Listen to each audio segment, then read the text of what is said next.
moment, actually.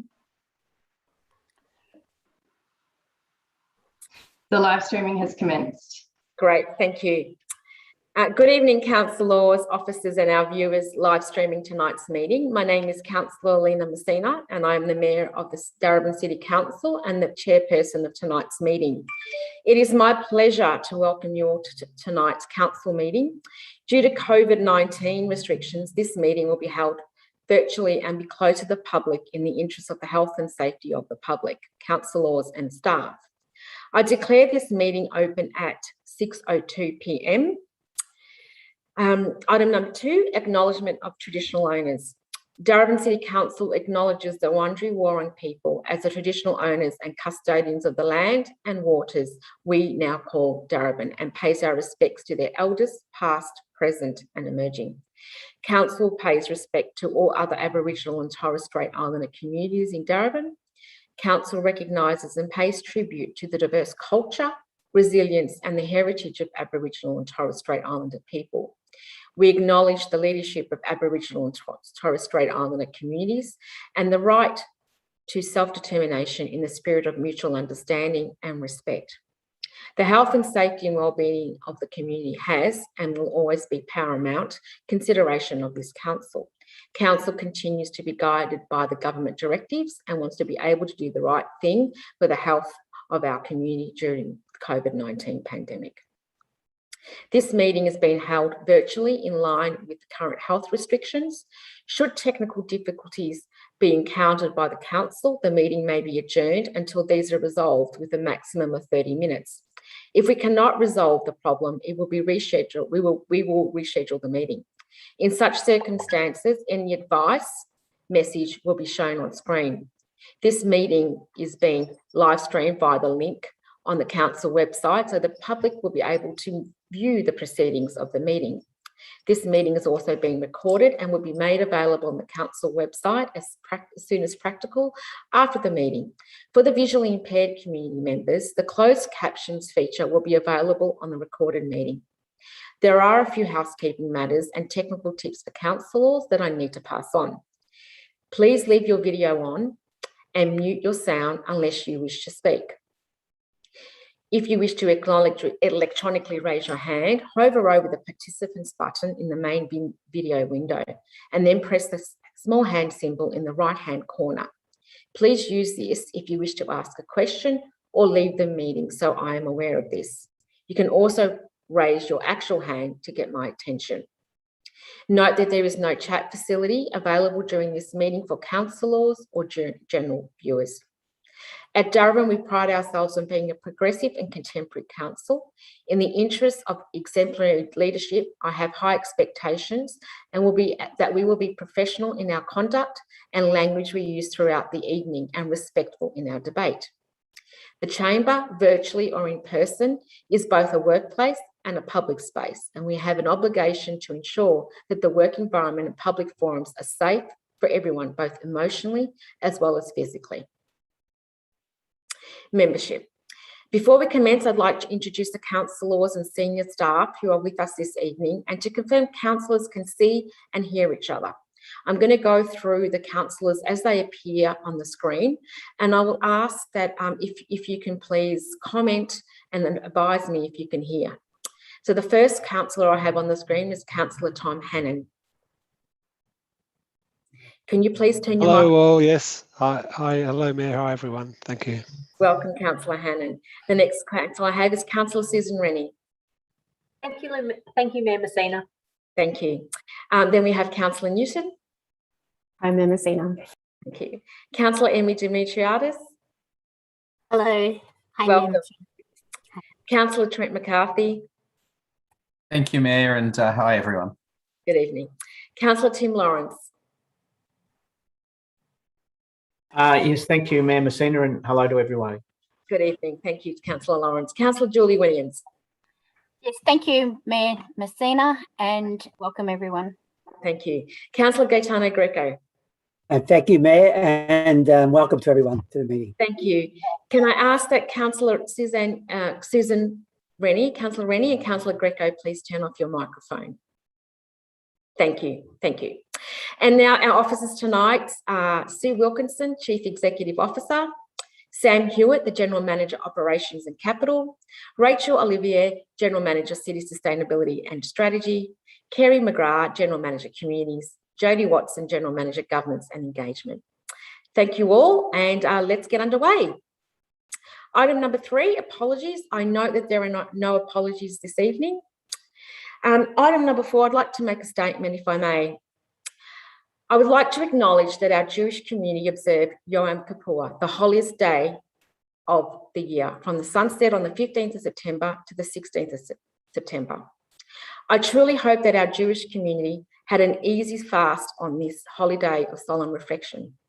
I would like to also take this opportunity to affirm that Daraban City Council has zero tolerance for racism and stands in solidarity with our Jewish community in Daraban and beyond, in the face of recent anti-Semitic abuse and threats they have faced during this most recent lockdown period. Item number 4, disclosure of conflicts of interest. Councillors and officers, are there any interests or conflicts of interest to declare? No. Thank you. I note that there are none to declare. We now move into item number 5, confirmation of minutes of the previous meetings. Sorry. Councillors, could I ask if I could have a motion for the adoption of the minutes of the ordinary meeting held on the 23rd of August 2021? That's moved by Councillor Rennie. Mayor Messina, I think Councillor McCarthy got in before me. I didn't see Councillor McCarthy, but I'm happy to note that. Councillor McCarthy, and seconded by Councillor Rennie. Thank you. Can I put that all to the vote? All those in favour? That motion is carried. You must excuse me, at some of the times I can see one side or the other, or perhaps the screen changes when the motion comes up and I don't see the hand being raised, but thank you for pointing that out, Councillor Rennie. Not a problem. It was just very clear to me. So when it's really clear, and I didn't intend to, I intended to second. That's okay. Thank you very much. Item number 6, public question time. Just one moment while I get those questions. To the community members who have submitted questions, we thank you collectively. We have many who have submitted lengthy preamble. Therefore, please allow me to only read your questions. Or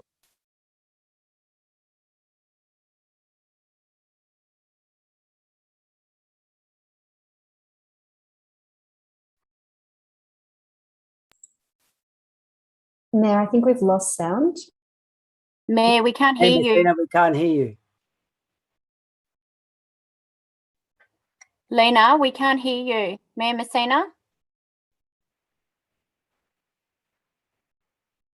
Perhaps if everyone could wave, because she's not looking. She needs something to attract her attention.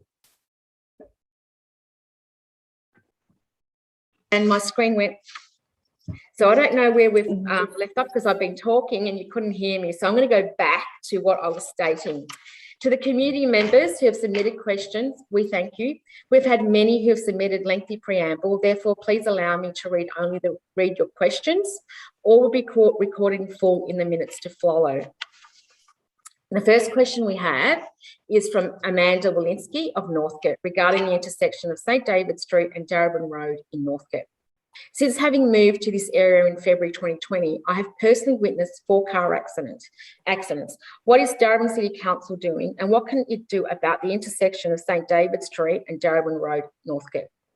Thank you, Amanda, for your question.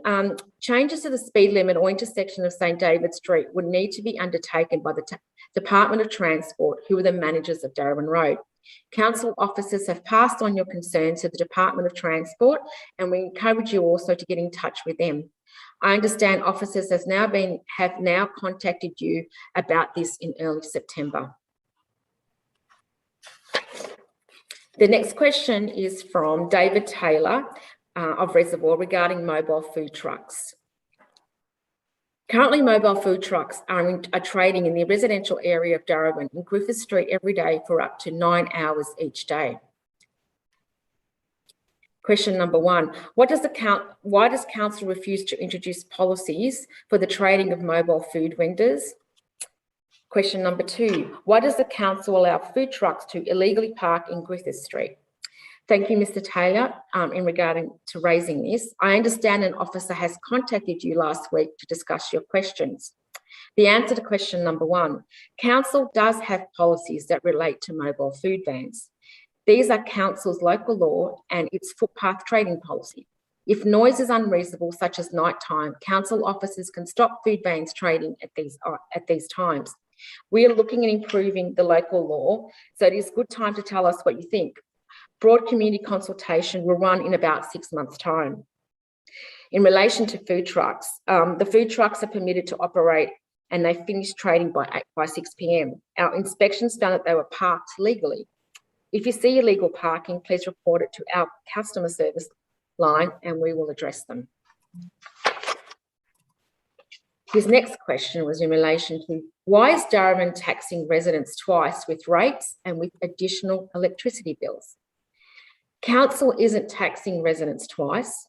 Council rates are used for council services such as waste collection, libraries and local road maintenance. Electricity is not supplied by council and the council does not issue electricity bills. The next question is from Chris Wilkinson of Reservoir regarding hoon driving in Bradford Road. I have so many photos and videos of this ongoing issue. This is a known problem in the area and is a magnet for hoon behaviour in the northern suburbs. Every time I raise this issue at council meeting, I am contacted by a traffic engineer, and I'm always told that the same story, that they plan to make a plan. A traffic management system desperately needs to be put in place here. Thank you, Chris, for your questions. I know you have asked similar questions at recent meetings. I realise it is frustrating, and I've also received emails regarding this. But you are doing the right thing by continuing to report it to police. We encourage you to continue contacting them. Law enforcement is the single most meaningful method of controlling antisocial behaviour. I can confirm council officers recently advised to you that we are looking at road improvements in your area. However, I can also confirm that this will take time and longer than you are hoping for. Community consultation will start in a few weeks and technical investigations are needed. Council will make a decision on the plan for the local area around mid-22, including considering community feedback, detailed design and construction would occur after that. The next question we have is from Edie Meningatis. I'm hoping I pronounced your surname correctly. This is regarding the proposed amendment of C302 Dare and 441 Heidelberg Road, Fairfield. What consideration was given to the significance of this overlay, given that the entire front setback as well as the certificate portion of this building, if not all of the building, will need to be demolished to achieve the road widening objective? Thank you, Edie, for your question. Council will be considering this item tonight. If Council decides to proceed, I would encourage you to make a formal submission, the planning scheme amendment exhibition process. A public acquisition overlay and heritage overlay can both apply to a single site. There are a number of other properties along Heidelberg Road where this is the case. The next question is from Leah Lucorni regarding the heritage overlay. Do you believe that you were given fair time to the owners of properties listed for heritage overlay to object or to argue their points against applying for a heritage overlay? Thank you, Leah, for your question. Council will be considering this matter later tonight. Landowner owners were given 6 weeks to provide comments in relation to the proposed heritage overlay from the late June to early August. If Council decides to progress the planning scheme amendment further, there'll be a formal consultation process. Question number 6 is from Anna Rackman regarding the Thornbury Park heritage overlay. I would like to ask for an extension of time on the community submission time for the feedback for the proposal on the overlay. Thank you for your recommendation and your question, Anna. Council has extended the amendments consultation for 4 weeks to 10 weeks, closing on the 15th of October. We do think this is sufficient time for residents to make a submission, even at this challenging time. Officers will contact you to answer your questions during the week. Question number 7 is from Paul Vascotto of Thornbury regarding the Thornbury Park estate. Given the interim overlay is now approved, can councillors move an urgent motion to extend the consultation process so that the community can have a reasonable amount of time without the lockdown restrictions to meet and discuss the implications?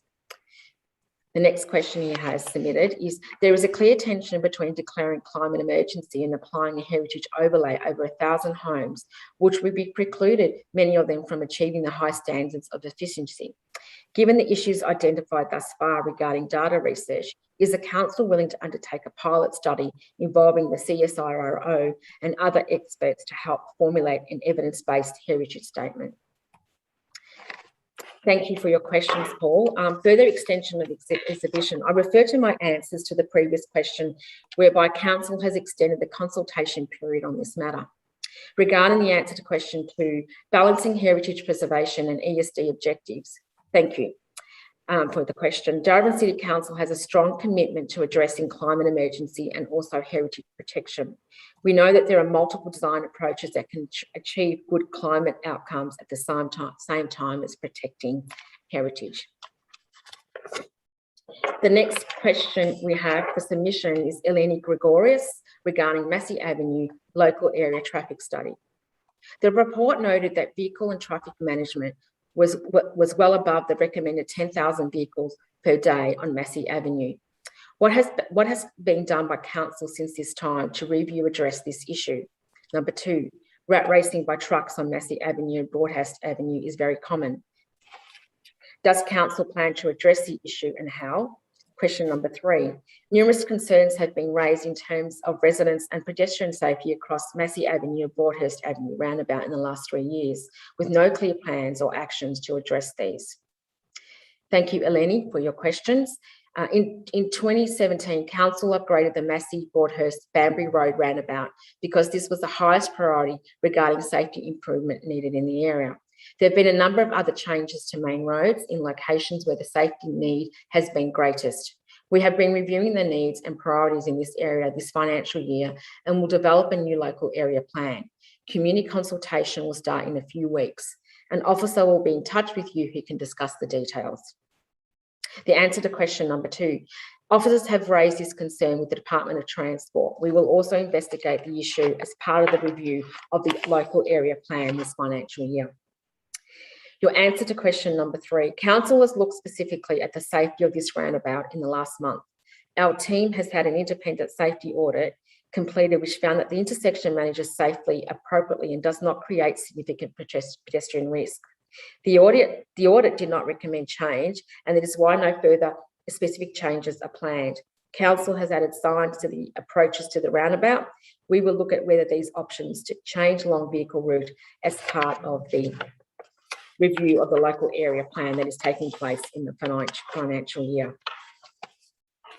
Ruth Shelley is the next submitter for question time. Her question relates to James Street, West Preston pop-up park. She has submitted 3 questions. The first question is, the September governance report indicates that no questions were taken on notice in August. However, a question about unsafe driving behaviour around pop-up park in James Street, West Preston was not answered in full at the meeting and was flagged by follow-up by council officer. Why has the summary of the follow-up not been provided in the governance report? Thanks again for your contribution to question time, Ruth.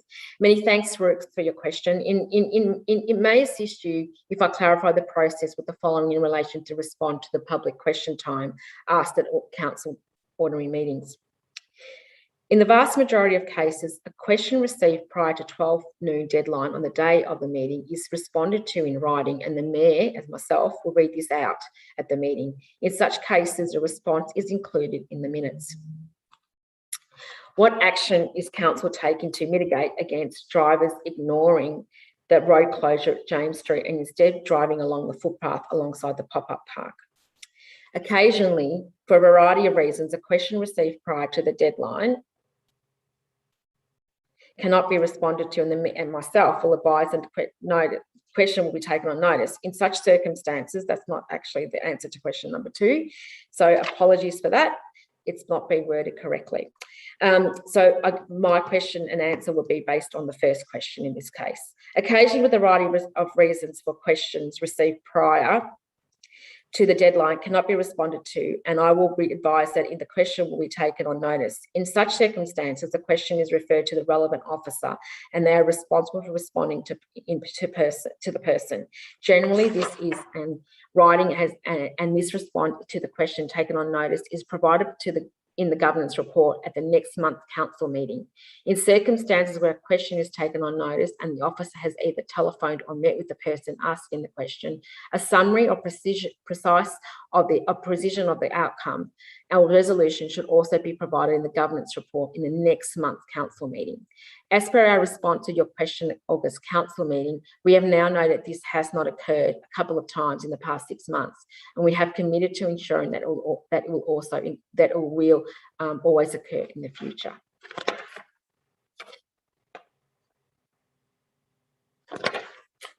What action is council taking to mitigate against drivers ignoring the road closure at James Street and instead of driving along the footpath alongside the pop-up park?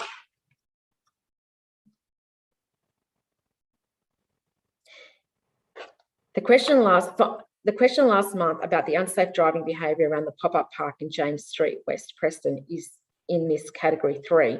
The question was answered at the meeting, and whilst a commitment was made by the senior traffic engineer to contact the questionnaire the next day, the nature and content of these further discussions has not been included in the governance report. I trust this explanation is clear. However, please don't hesitate to contact Stephen Mann from the Council Business Unit to discuss. Is Council committed to maintaining the highest possible safety standards for our community? Council's current approach to prioritise safety and ensure high-risk safety concerns can be addressed promptly. Question number 9 comes from Serena O'Mealy, vaccination, and her questions are 3 in relation to vaccination, Daraban Nature Trust and Clements Reserve. There is immense pressure to open up the community once baseline vaccination rates are met in Victoria. Can Daraban Council tell me the current vaccination status, first and second dose, of its approximate 1,200 Aboriginal residents, and how is this compared with the rest of Daraban? If rates are low than the general population and or other priority vaccination groups, will Council currently urgently lobby to the state government about this situation? Thank you for, once again, your contribution, Serena. Data from the federal government 22nd of September 2021 shows that the vaccination rate of people whose self-identity has an Aboriginal or Torres Strait Islander person in Daraban is 63.2% for the first dose and 42.16% for the second dose. This compares to the Daraban rate of 64.4 first dose and 38.7 second dose. Council will continue to work with the Victorian Aboriginal Community Controlled Health Service and the local Aboriginal-led organisations to support this vaccination uptake. Her question number 2 refers to the Daraban Nature Trust. I'm extremely concerned to hear that the Daraban Nature Trust was apparently spilled without cause, that ongoing committee members are deeply offended by how this was managed. Such people with valuable knowledge of Indigenous plants and wildlife are not easy to find. Can you tell me how many community nominations for the reconstituted committee have been received by 10th September deadline, and how many of these are from the members of the ongoing committee? There's been a lot of interest from the community members to join the Daraban Nature Trust, and officers are assessing these expressions of interest in order to make recommendations to Council. At this stage, Council will consider the Daraban Nature Trust along with the membership of most other advisory committees at this meeting, at its meeting on October 2021. And the third question is, can you please provide a progress report on the purchase of 3 parcels of Department of Transport land within Clements Reserve? Officers are continuing to work through these stages of acquisition relating to due diligence, and there is a confidential report listed on tonight's agenda that relates to this process titled Clements Reserve. The timeline for this acquisition is by the nature a lengthy process, given the steps required. Unfortunately, given the steps required, we're unable to provide any further information relating to the details of this acquisition, given the confidential nature of this matter. Once there is news to share, it will be shared with the community as soon as possible. Officers appreciate your ongoing interest for the purchase of Clements Reserve. The last question is from Jill Paulson of Reservoir regarding vaccination rates in Daraban. Have councillors sought to obtain daily or weekly updates on the rate of vaccination levels for the Daraban area? And what measures has council undertaken to improve the uptake of vaccination in the Daraban area? What further measures will Daraban Council be undertaking to improve the vaccine levels? Does Daraban Council have a COVID safe plan for the area? And if so, what is it? Thank you, Jill, for your questions. Supporting vaccine uptake and removing the barriers for our local community members to assess COVID vaccination is a key priority for Daraban Council. Senior officers participate in daily state and regional meetings regarding COVID outbreaks and vaccine uptake. Based upon this data and insight, Council is undertaking both a broad and targeted initiatives, including promoting and information sharing of the vaccine information via Council's social media channels, corporate newsletters, and sharing of culture-specific resources and information sessions throughout our networks. Working with community-based organisations and trusted community leaders to promote uptake amongst different cultural groups and targeted outreach to areas where vaccine uptake is low. Working with local organisations to deliver vaccine in reach to vulnerable community members, including people who are homeless, those who are in public housing and rooming houses, refugees and people seeking asylum, and key cultural groups. Redeploying council staff to support the operations at a local council centres, offering council venues as vaccine sites, and council has provided the state government with a list of sites which could be used as vaccine sites specifically to increase the areas where rates are low.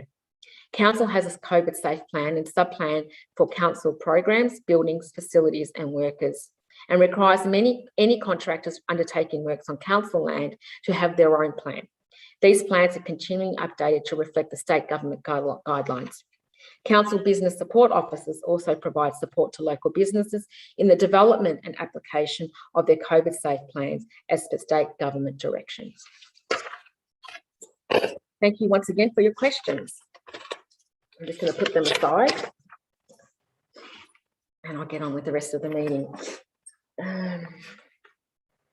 Councillors, the next item we have to consider are petitions, and I understand we have 2 to be tabled this evening, and both are from Councillor Greco. If you just... Thank you, Madam Messina. I do have 2 petitions to table tonight. One's quite lengthy and one's quite brief, and I'll go to the first petition. This petition was officers asked me to read out this particular, to present this particular petition. And the petition is advocating for Melbourne Water to upgrade the litter trap on Bracken Creek, which flows into Merry Creek. The petition reads as follows. First of all, the petition was signed by approximately 421 persons, and it states the following. 8 times so far this year, the litter trap on Bracken Creek has overflowed, spewing literally hundreds of thousands of pieces of litter into the creek and downstream to Merry Creek. This extreme littering is entirely preventable, and the litter trap is managed by Melbourne Water, who have been unwilling so far to invest in our environment by upgrading the litter trap to cope with common levels of storm water.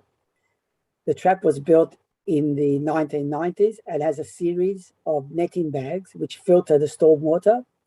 The problem arises when we have mild to heavy rain and the trap becomes inundated and stops functioning. I move that the petition be received and referred to the Chief Executive Officer for action. Thank you, Councillor Greco. Do I have a seconder? Seconded by Councillor Rennie. All those in favour? That motion has been carried. Thank you. Can we now address petition number 2, Councillor Greco?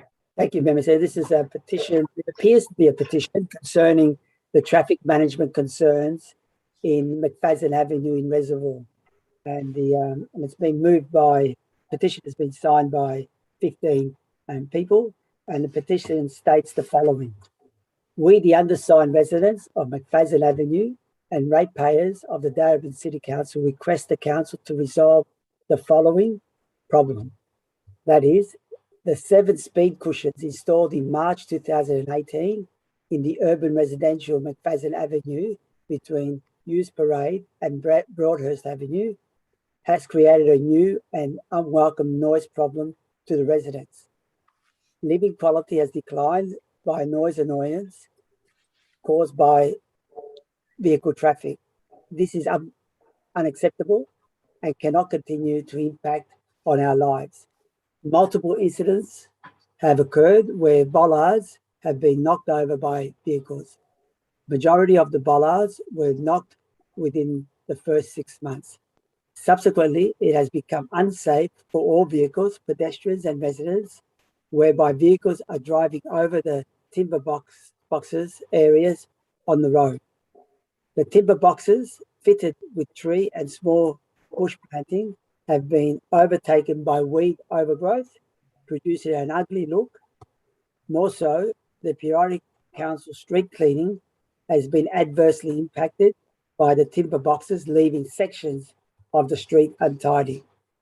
The recent safer roads through reduction of vehicle speeds and volumes were solved many years earlier when 5 roundabouts were installed in each intersection. This followed by the 50-kilometre speed limit becoming the default limit. There has not been any major vehicle accident or fatality in the past 30 years. Solution, our unified solution is to move the whole structure and return this part of Mcfadden Avenue to its original beautiful and pristine condition. This will allow the residents uninterrupted quality, noise-free sleep. Also, the council street maintenance will be minimal. So I move that this apparent petition be accepted and that the CEO respond to it accordingly. Thank you. Thank you. Do I have a seconder? That is seconded by Councillor Lawrence. I'll put all that to the vote. All those in favour? That motion I declare that motion carried. Now, apologies, I need to go back to public question time because regretfully, I've omitted, and I apologise, one question. So question number 11 was from Bill Jennings of Preston. As a representative of the Northcote Community Golf Hub, and as our group is listed as a key stakeholder in the consultation process about the future use of Northcote Public Golf Course, we would like to ask the following questions. 1, we have not heard from anyone at Council as yet and understood that the consultation process was due to start in July 2021. Has the consultation process commenced? If the consultation process has commenced, when can we expect to be contacted? 3, if the council process was not started, can council advise if there is a revised deadline for the process, and again, when our group can be expected to contact? The consultation process has been delayed for reasons outside of council's control, including because of the current prolonged COVID restrictions. Officers are currently developing a revised timeline for the consultation of council's consideration, and a council officer will contact you when this has been determined. Officers have also working through various contingencies, options for when the lease expires for the council's consideration. We appreciate the community's patience while we're working through these matters. Thank you and apologies again, Bill Jennings. I now move to consideration of reports. The first report we have to consider, councillors, this evening is 8.1, the Permanent Heritage Controls for Hodable Road Corridor Amendment C203 DARE. Councillors, I now invite officers to answer questions regarding this item. Councillors, are there any questions to the officers?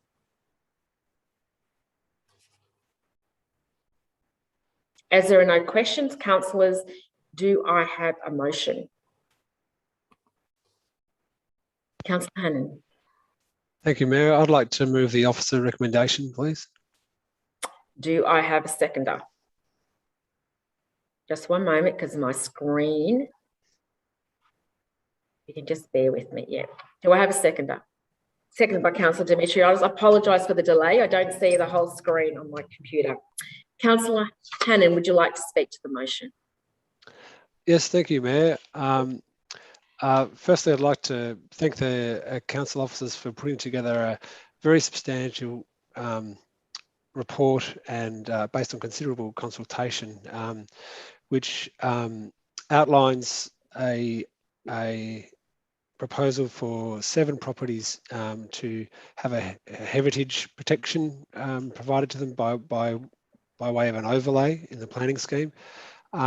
These 7 properties are all quite different, with a mix of private residences, a church, a previous building which has been used as a factory, and in different ways they all help to tell the story of the community that we all live in. As noted in the report, Council has a duty under the Planning Environment Act to protect heritage, and it's a balancing act.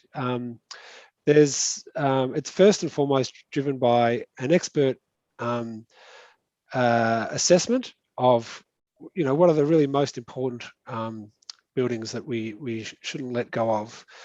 And if you read the report, there were some that were considered not recommended for overlay. So these ones are really the ones that are considered most significant. And it's a balance of protecting heritage for the community as a whole versus the interests of the individual owners in some cases. And it's a balance of current generations versus future generations, bearing in mind that decisions we make will have an impact for decades to come. So overall, there was a strong majority of support, around 2/3 strongly or supported or strongly supported the proposed overlay. It's important to note that the heritage overlay will not prevent any modifications or stop any development whatsoever, but rather that any changes will need to be sympathetic and or protect the significant features that have been identified for heritage value. It's also important to note that the next step here, so what we're doing is, as a council, endorsing the report that's been provided and submitting that via DELP to the Minister for Planning, requesting it be once again exhibited for public consultation, and that any concerned individuals will have a chance to again give their feedback. We'd encourage them to do so, and at the end of the day, the Minister for Planning will make that consideration. So on the basis of all that, I recommend this report to Council. Thank you. Thank you, Councillor Hannan. Councillor Demetriadis. Thank you, Mayor. So as the South East Ward Councillor, 3 properties have been listed in this report as having heritage significance in the South East Ward along the Heidelberg Road corridor.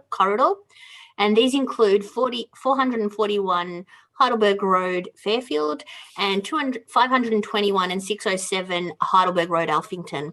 As Councillor Hannan stated, there are also 4 properties in my colleague Councillor Hannan's ward, which is South Ward. And thank you, Councillor Hannan, for moving this recommendation. So as it was stated, Council has an obligation to protect the valuable heritage while also supporting appropriate development. Along the Heidelberg Road corridor, the Daraban officers have been trying to strike a balance by proposing just 7 properties be heritage listed along Heidelberg Road. Recently, during Council's exhibition process, no submissions were received specifically about heritage overlay on the 3 properties in the South East Ward. However, I believe there may be submissions coming forward in the next stage of the process. So if tonight Council resolves to commence Amendment C203 for heritage overlay over the listed properties, which include the 4 properties in Northgate, Councillor Hannan's ward, South Ward, the next step involves a formal exhibition, as he stated, for a minimum period of 1 month, and that will allow owners and other interested parties the opportunity to make formal submissions or objections. So this is only the next step and is not a final decision regarding heritage listing, and it ensures that the community is heard and we continue to strive for the right balance. As a result, I will be supporting this process to go to the next stage of exhibition to allow owners and any other interested parties the opportunity to make formal submissions and continue the process. Thank you. Thank you, Councillor Demetriadis. Do I have any further speakers? Councillors, as there's no further speakers or debate, I'll put this item to the vote. All those in favour? Thank you. That motion has been carried unanimously. Councillors, the next report or item we need to consider is item number 8.2, Level Crossing Removal Project, Reservoir Asset Ownership and Maintenance Agreement and Reservoir Revitalisation. Councillors, are there any questions to the officers?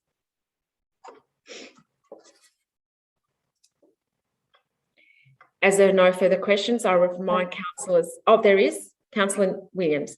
Sorry, my screen's playing up. Can I just ask through you, Mayor, about the lift and who will be servicing and maintaining the lift?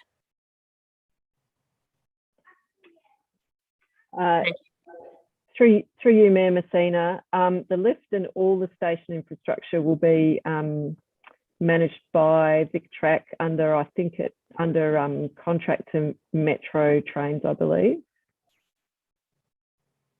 Do you have a supplementary question, Councillor Williams? No, thank you. Councillors, do we have a motion? Councillor Greco. Yes, Mayor Messina, I have a motion. The motion should appear on the screen. May I ask officers to put that motion on the screen?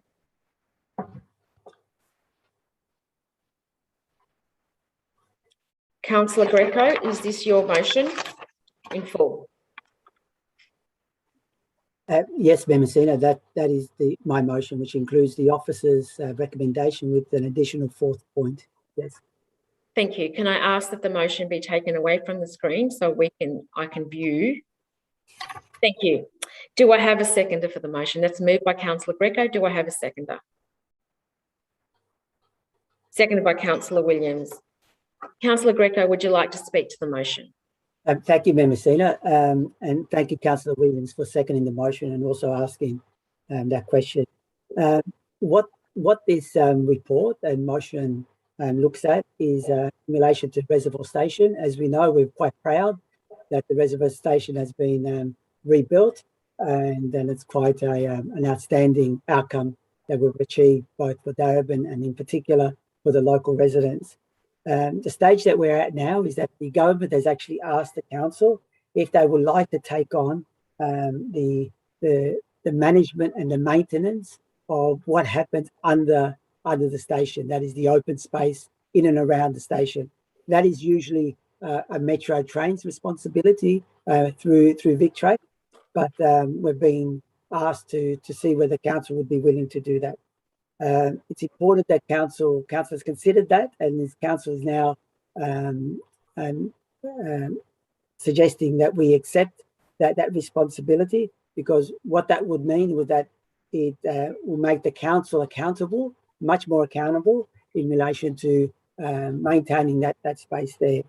As we know, council, we have to be frank, does a better job than state departments in maintaining open spaces, particularly around railway stations. And it's an ongoing problem and concern that we have with a lot of our rail network that runs through the city of Daraban in relation to the vegetation around the stations.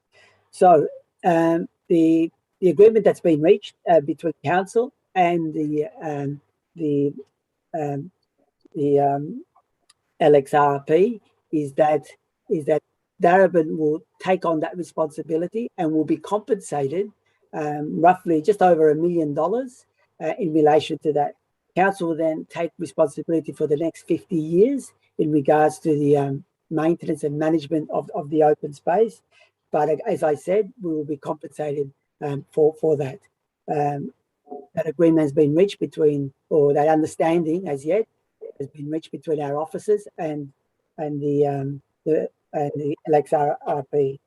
And also what's important to note, as it's stated in the motion, that $1 million will go to 4 specific projects that are listed there in the motion that deal with that particular area in and around the station in order to improve the infrastructure and the amenity in and around the Reservoir Station.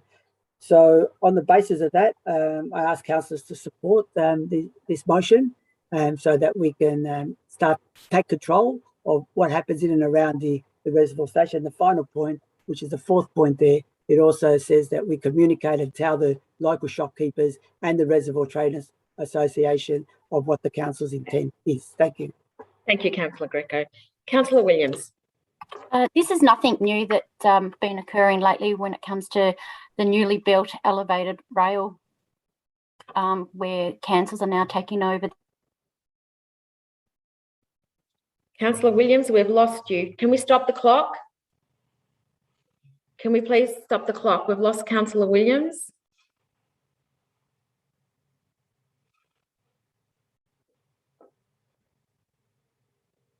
We'll just give her a little bit of a minute.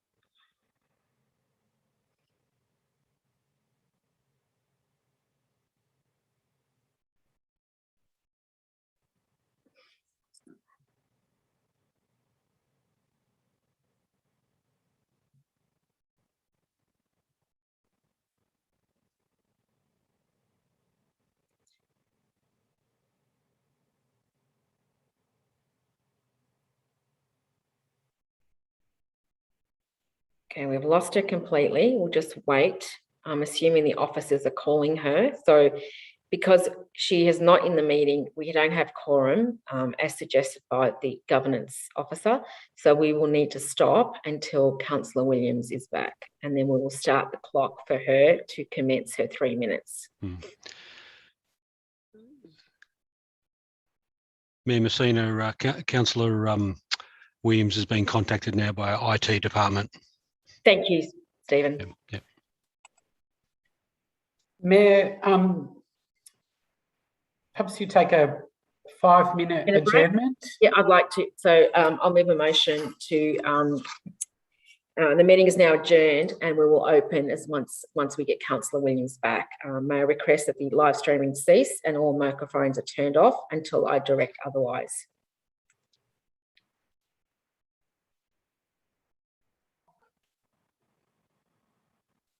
Stephen, can you please confirm that the live stream has ceased?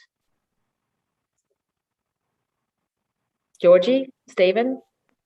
The live streaming is still on. Just one moment and I can end it. Thank you, Georgie.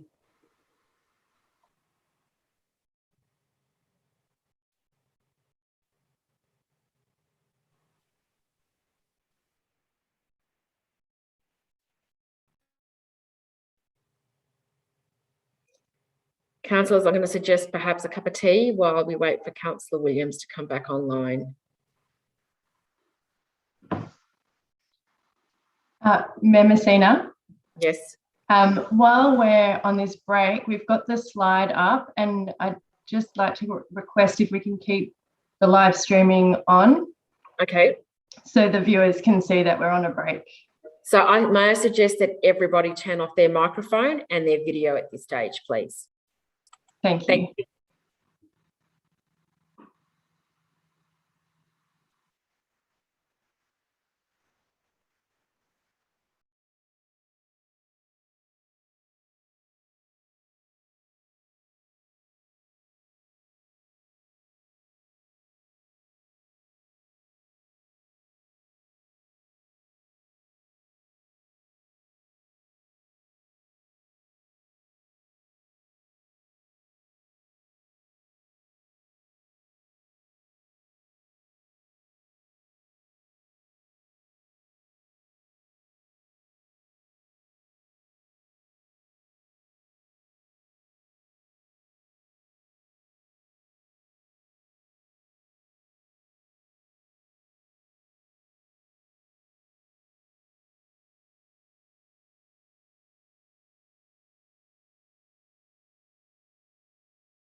Don't you love technology?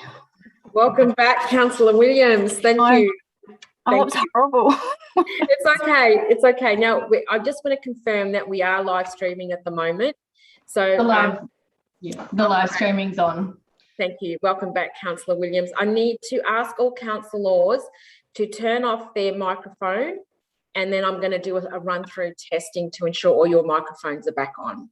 So, councillors, I've got Councillor Newton, Councillor McCarthy, Councillor Lawrence and Councillor Williams with their microphones on.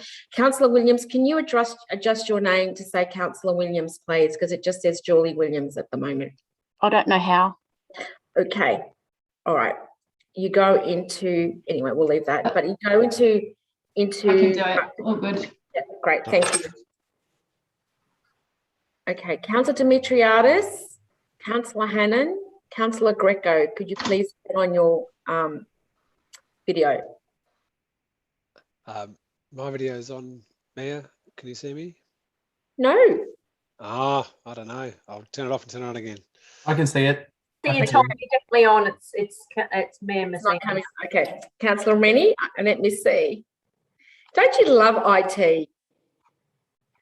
Okay. Looks like it's Councillor Greco's. Yeah, I'm here. Can you hear me? Thank you. Yes, I can. Thank you. All right, so I'm going to go through once again. Councillor Newton, welcome again. Can we hear you, please? Thank you, Mayor Messina. Can you hear me? Yes, I can. Thank you. Councillor McCarthy. Yep. Can you hear me? Yes, thank you. Welcome again. Councillor Lawrence.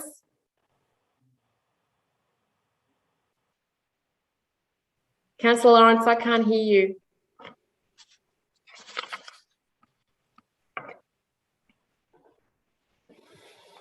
Councillor Lawrence, can you hear me? Okay, can we have an officer call Councillor Lawrence, because I can't hear Councillor Lawrence? It does appear he's live and his volume's on, so I'm not sure what the issue is there. Perhaps you try and speak again. Councillor Lawrence, can you hear me?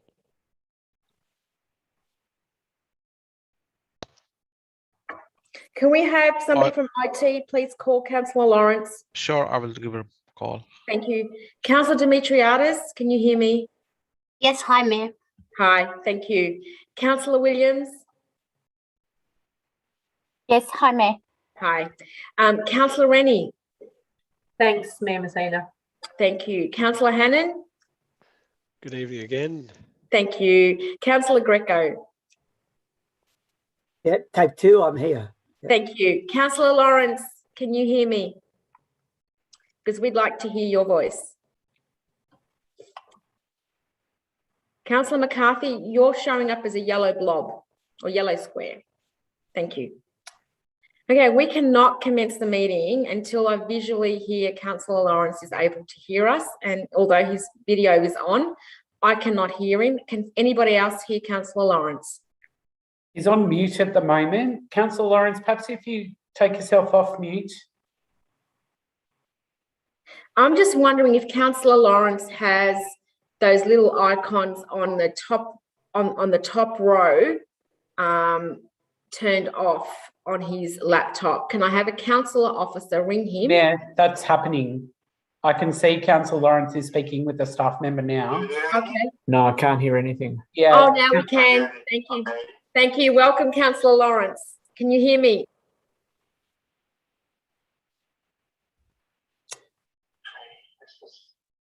Councillor Lawrence, can you hear us? Can you hear me?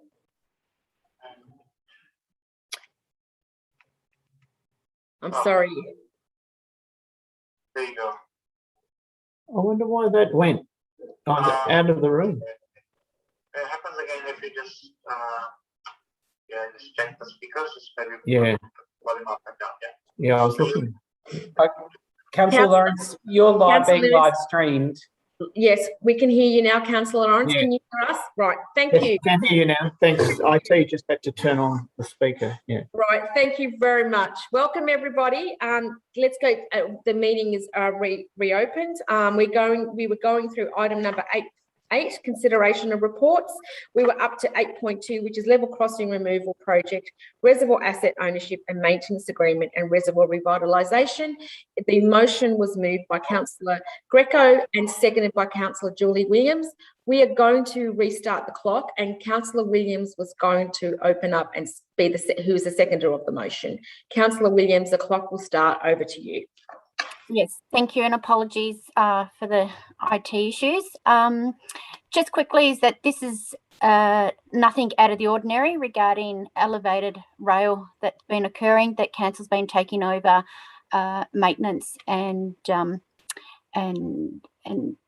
assets in and around the new elevated rails.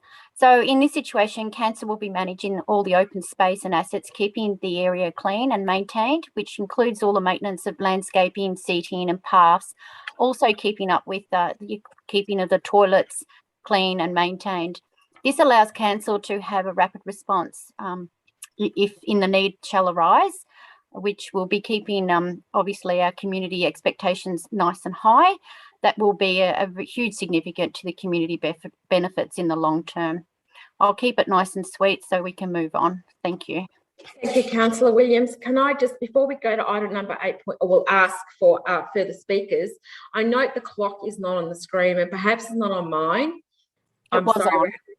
I can't see the clock, so obviously there's something happening on my screen. But anyway, I will look at my mobile phone and watch the clock on there. So, councillors, do we have any further speakers? Councillor Newton. Thank you, Member Sina. Just briefly, I'm really supportive of this project, and thank you to Councillor Greco and Councillor Williams for putting it forward. I really agree with Councillor Greco that council really does have a very strong interest in making sure that these areas are really lively and looked after. So we've got the new station, we've got the level crossing removed, and now this is a chance for council to really step in and just make the area really, really lovely. And I just wanted to mention, I think the 4 projects that have been suggested are really fantastic and will lift particularly the Broadway side, which has always needed that little bit of extra support. So really looking forward to seeing the outcome of this. Thank you, Councillor Newton. I just want to go, apologies, but I'm going to go to an alarm, a stopwatch, because I don't have a clock in front of me. Thank you, Councillor Newton. Do we have any further speakers? As we have no further speakers, I'll put that item to the vote. All those in favour? Now, I'm having technical issues. I'm sorry. I can only see Councillor Newton, Councillor McCarthy, Councillor Williams, Councillor Lawrence and Councillor Dimitriadis. So can you just, I'm going to apologise and halt for a moment because I'm not seeing all the speakers. I need to put on my mask.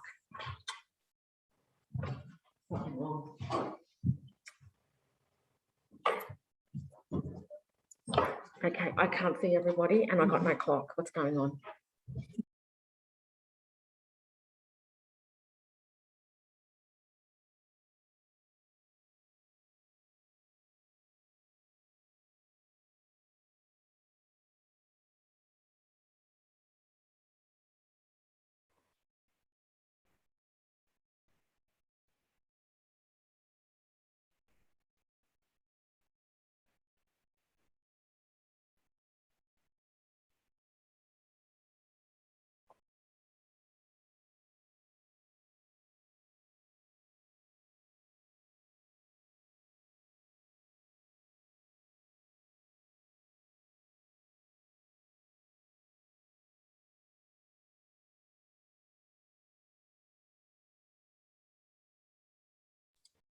I'm sorry, everybody, but the clock doesn't appear on my screen, so I'll have to do my own stopwatch. Apologies. As we don't have any further speakers, can I ask that we put that item to the vote? All those in favour? That is carried unanimously. Thank you. Councillors, I'm sorry, bear with me a moment. The next item we have for consideration is item 8.3, the 2020-21 Annual Council Plan Action Plan Report.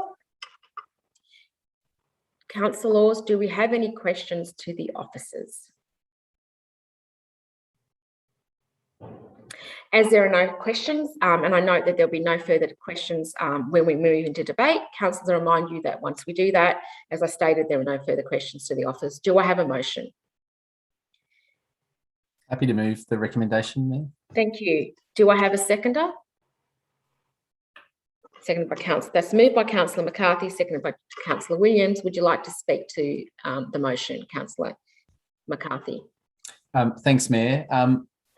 This is a report which is both the quarterly report for the past 12 months, but also gives us a sense of council's action across the past year and really across the past 4 years, because it is the last quarterly report that council will be receiving in relation to 2020 and 2021, and it's the annual report for the past 12 months. So it really does give us a picture as to council's performance during what has undoubtedly been the most challenging time, I think, for an organisation like council to deliver, obviously because of COVID, but also the economic and social shocks that have come with that.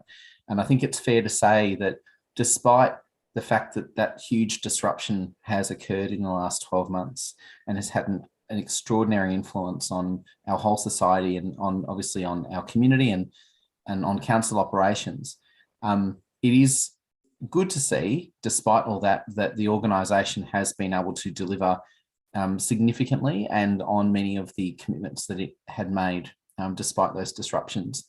I want to highlight one point, and I'm sure councillors might also wish to highlight other ones, but one point which of course is dear to all of our hearts and was a fantastic initiative in the last council plan, which of course was aggregating the power consumption of councils across the state and effectively delivering a renewable energy solution for local government in Victoria.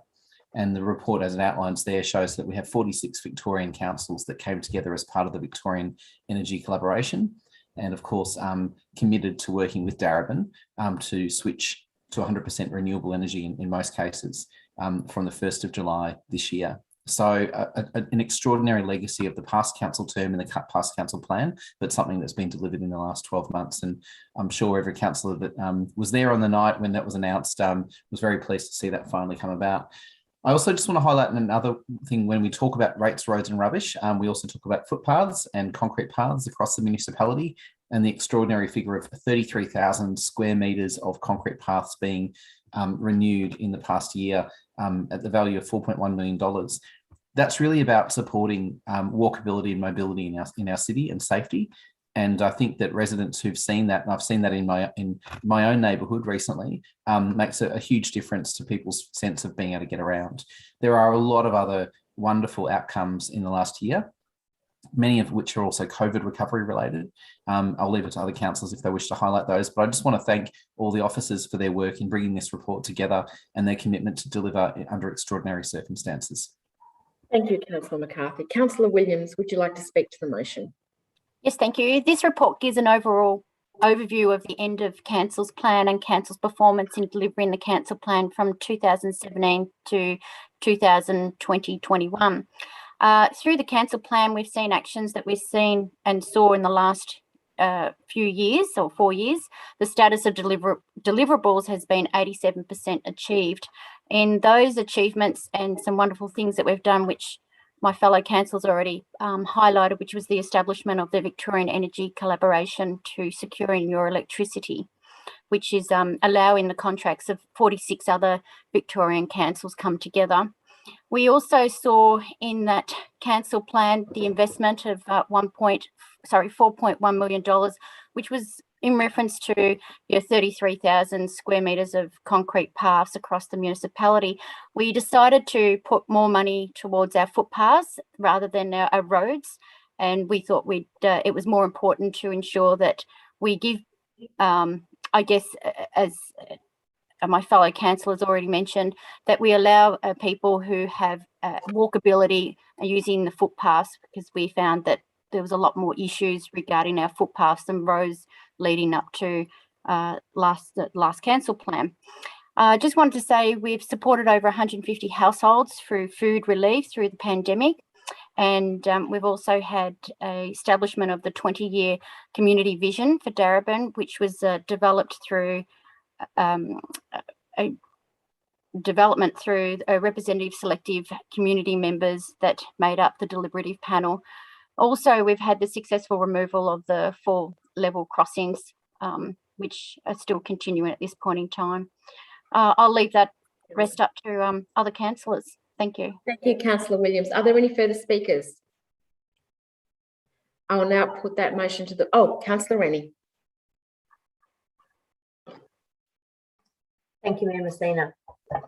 It's with some sense of nostalgia and fondness that I speak to this item as the final quarterly report that we're going to have on our 2017-2021 council plan.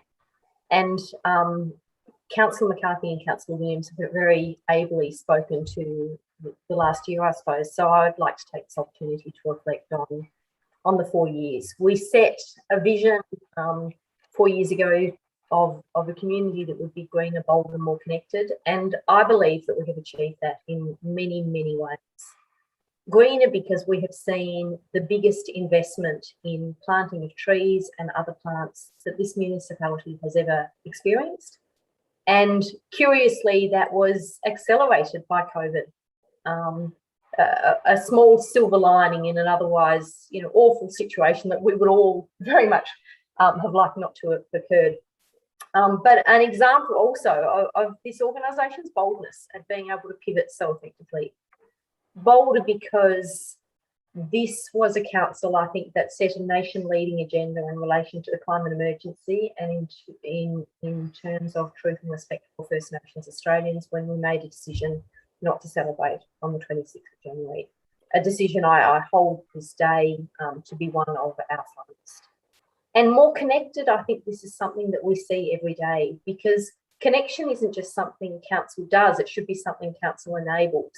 And when I read on the weekend a new publication called Resident, which some residents in Reservoir put together, I thought that is connection at its essence.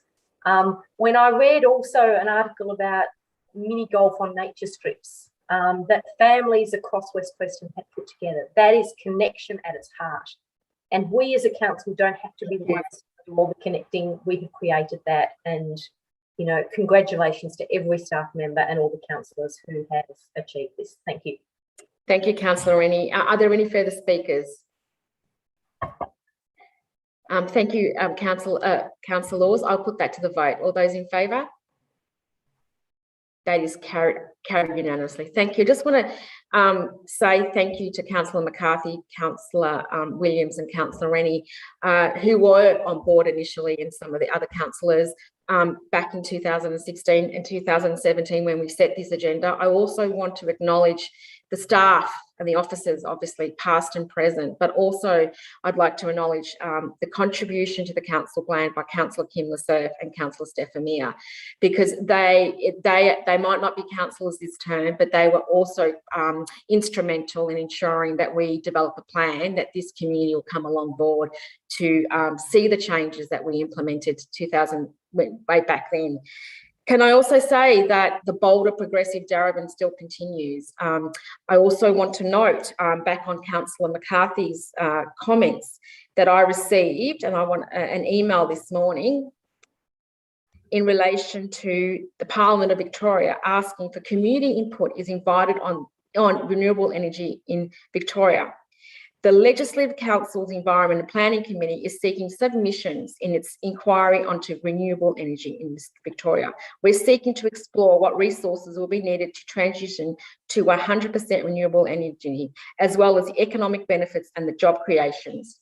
So I look forward to the state government following on from council's progressive nature and how we went along that journey. I want to say thank you again, once again, to my fellow councillors, past and present, and officers to deliver an exciting plan. I look forward to 4 years' time to reading the progressiveness nature on this council plan that we put through also. Sorry, I've digressed, but I just felt like I needed to say that. Councillors, the next item on the agenda is the item number 8.4, the draft 2020-21 financial statements and performance report statement. Councillors, do we have any questions to officers? As there are no questions, once again, I note that once we enter into debate, there'll be no further questions. Do we have a motion, councillors? Mayor, if you can't see me, I can't. I can now. now. Thank you.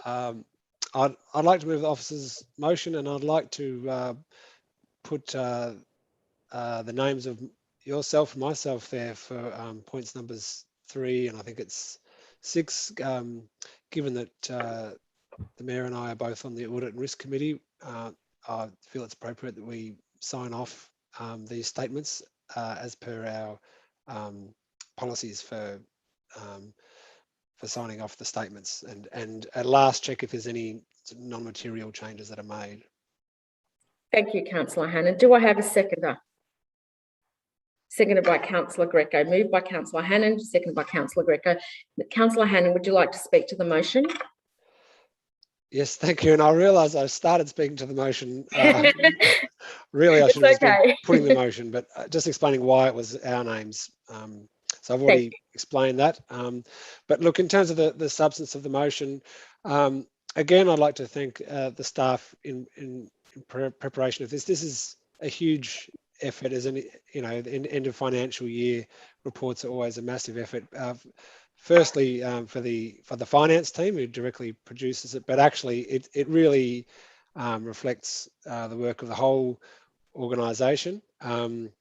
It's these reports so that they're as of the end of the financial year, as we've just heard about the activity plan and the report on the activities as of end of June 2021. So this is the one financial year as opposed to the 4-year report we just heard about.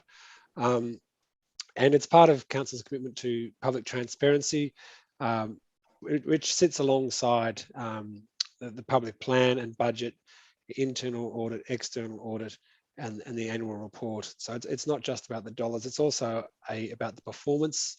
The indicators, obviously they go together. So I'll just very briefly go through some of the big ticket items in this financial report. So it's an operating surplus of 6 million, which is almost the same as last year. That in itself is a pretty big story, I think, given the quite extraordinary year that council and the whole world's gone through in the last 12 months or more. And the main contributors to that were a reduction in fees and fines, about $5 million, again related to COVID closures largely, offset by increases of grants, capital and operating around $9 million. Employee costs have gone up, and that's always a driver of costs given just annual increases to salary, wages, superannuation, etc. And again, materials and services gone down due to COVID closures, reduced buildings and repairs. So that's the profit and loss. The balance sheet, it's a small decline in net assets, $32 million, with an overall total of 1,489, so almost $1.5 billion, puts it in the context. Mainly due to revaluation of assets in line with council's policies, which in turn leads to reduced reserves. That also reflects substantial capital works and reduction of some of those reserves for big items such as the Narrandjeri Stadium completion, or not quite yet completion, but substantial completion of that work. So I would, on the basis of that, like to commend this report to council. Thank you. Thank you, Councillor Hannan. We've heard from the mover, Councillor Hannan. Now over to the seconder, Councillor Greco. Thank you, Mcfadden. And thank you, Councillor Hannan, for moving this item. It's an important item. It comes around once a year. It's the item that talks about our financial performance via the financial statements. The Audit Committee every year recommends that the council approve, in principle, the financial statements, and that's what is required of us here tonight to actually action that. Also, the approval in principle is a requirement by the Auditor General before they actually review our audited statements and give us the big tick. The other thing I'd just like to say very briefly is that just off the back of the previous item, I mean, this is the financial statements, which actually shows how we've achieved our council plan, and in terms of how we've been able to finance the various initiatives that have taken place in the last 12 months. As pointed out by Councillor Hannan, we're in a very good state, and that financially we're a very secure council, and also that it prepares us for future operational and capital improvement commitments and plans that we have for the council. Finally, I'd like to thank the officers for pulling this report together. It's a substantial report. It's a report that forms part of our history of what we've done and what we've achieved over the last 12 months. And also, in thanking the officers, I'd like to also thank our former finance manager, Damien Hogan, who has left us, and he contributed massively to the financial betterment of the council. So thank you, Mayor Messina. Thank you, Councillor Greco. Do we have any further speakers? May I request that the motion be shared on the screen as there's no further speakers?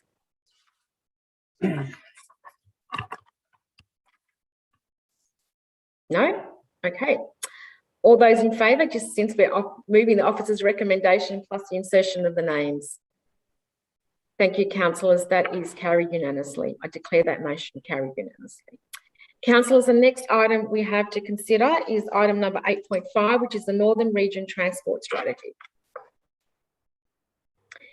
Councillors, do we have any questions to the officers regarding this item? As there are no questions, we will now move into debate. Councillors, I once again remind you that once debate has started, there'll be no further questions to officers. Do I have a motion, please? And Councillor McCarthy, I'm assuming you're moving the officer's recommendation? That's correct. Thank you. Do we have a seconder? Seconded by Councillor Rennie. Councillor McCarthy, would you like to speak to the motion? Thanks, Mayor. So what we have in front of us is a collaborative piece of work in the Northern Region, and it's with councils that we do work a lot with, which of course are our neighbouring councils, Banyule and Moreland, and those councils to our immediate northwest and northeast, and including a council that we don't necessarily have as much directly to do with, which is Mitchell Shire, which takes in the northernmost part of Melbourne.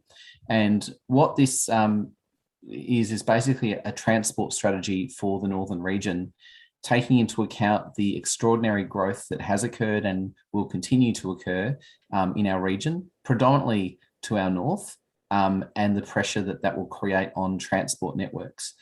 One thing which is of interest, I think, to council is the fact that there is currently no statewide transport strategy for Victoria. So we have a number of important initiatives, and I think many of those our council would support. The recent announcement of the strategic cycling corridors that talk about interconnectivity between municipalities was well received. Likewise, there's been some investment in public transport, as we know, level crossing removals and other elements of the transport system. There's also some things that we've disagreed with when it came to state government policy, and that's obviously been investment in freeways and toll roads rather than local transport options. What this strategy seeks to do is unify the Northern Region councils, and great work by the Northern Councils Alliance. So I know, Mayor, you sit on that at the moment as our representative, is to really have a united voice going to state government and saying these are the priorities that we see for our region. These are the areas of investment, and this is what we are seeking to work in collaboration with the state government to achieve. As councillors would have seen in the report, the key challenges that have been identified in the strategy in the Northern Region are things which we probably all know from our engagement with residents, which is that public transport can be unreliable or is unavailable in many parts of the Northern Region. We're probably blessed with better public transport than almost any other part of the Northern Region, and yet the absence of public transport to our north actually has an impact on our road congestion. So our advocacy for our northern neighbours is incredibly important. Obviously, the poor connections from east to west, the poor connections in growth areas, congestion on roads, inadequate cycling infrastructure, and safety concerns on public transport. And of course, the priority actions that have been identified in this strategy supporting growth while managing impacts, creating a network of strategic places and enabling travel, choice to jobs and activity. The reality is, and I think we know this, is that our residents and the residents of those other municipalities can't access work and education opportunities if they can't get there. And central to that is actually a transport network that works for our community. So I endorse the report and thank Council and Councillor Messina for your work on it. Thank you, Councillor McCarthy. Councillor Rennie, would you like to, as a seconder, would you like to speak to the motion? Certainly. This is a great report for anyone who loves maps. And I've always been an enormous fan of reading maps and looking at them. And one of the things that this report contains is a lot of maps which actually depict visually major hubs where people need to go for work, for education, for healthcare, and thinks about how do people get where they need to go. And if ever there was a time when we understood that the future of our cities is not necessarily in the CBD, but in the way in which we connect with suburbs around us, that time is now. And this is a plan which is about ensuring that into the future, people can travel from Preston to Broadmeadows with ease, that they can travel across the outer northern suburbs from east to west. These are the connections which typically have been difficult.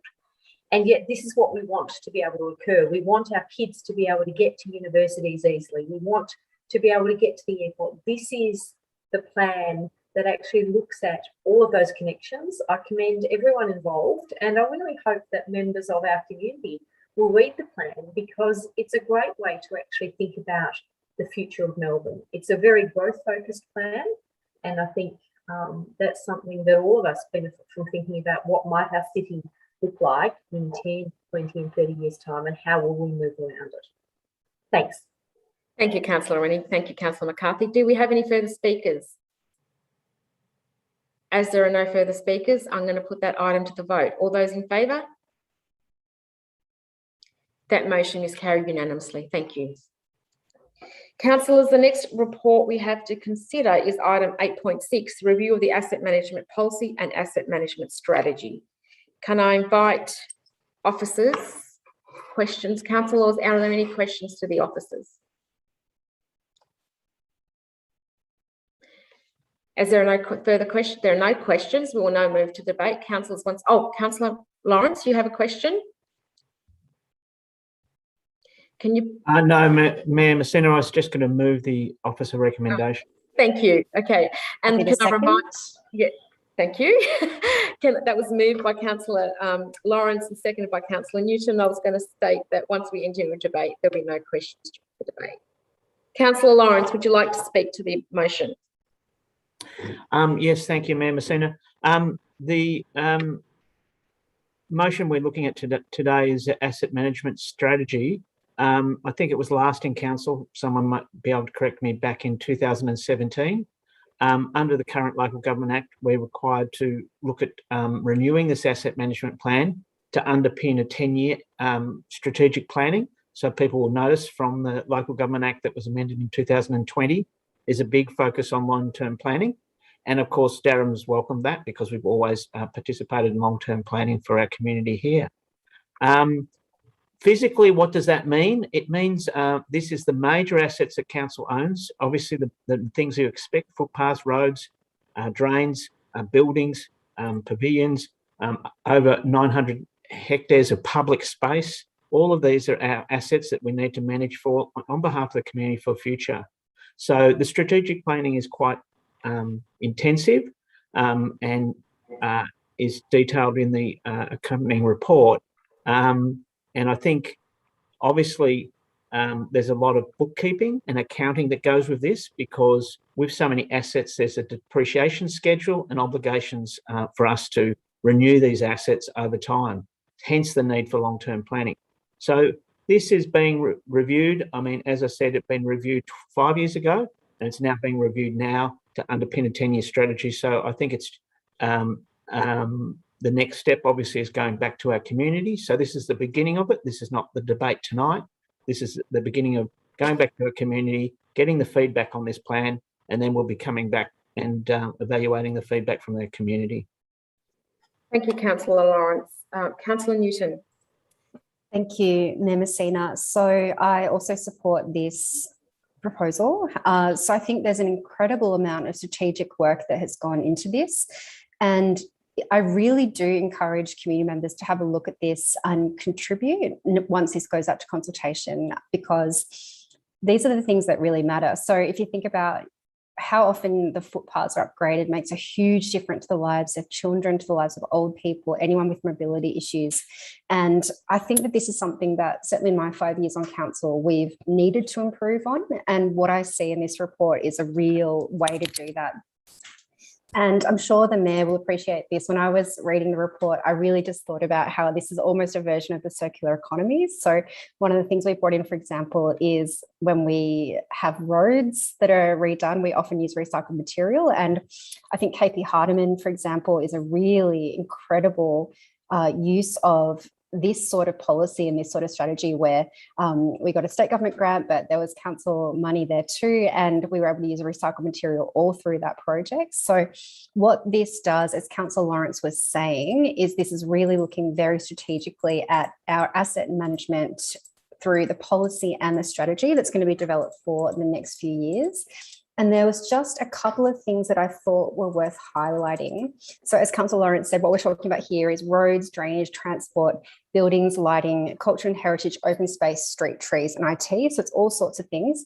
But the thing that I really loved about the way that we framed it, it's about why we're doing this. So what we're doing is looking at how to improve the well-being of people in our community by providing opportunities for them to live their lives well. And the thing that I really appreciated in the report too is that we're really thinking about how in some ways our community might be getting less culturally diverse, for example. So where we upgrade our assets and what we're doing with them is crucial to make sure that everyone in our community is served well. So I really do encourage community members to have a read of it and contribute if they have any suggestions over the next couple of months before we approve this formally in November. Thank you, Councillor Newton. Thank you, Councillor Lawrence and Councillor Newton. Are there any further speakers? As there's no further speakers, I'll Sorry, sorry, as I was indicating to speak. Sorry. I beg your pardon. Sorry, didn't see it at the corner of my eye. Councillor McCarthy, apologies. That's okay.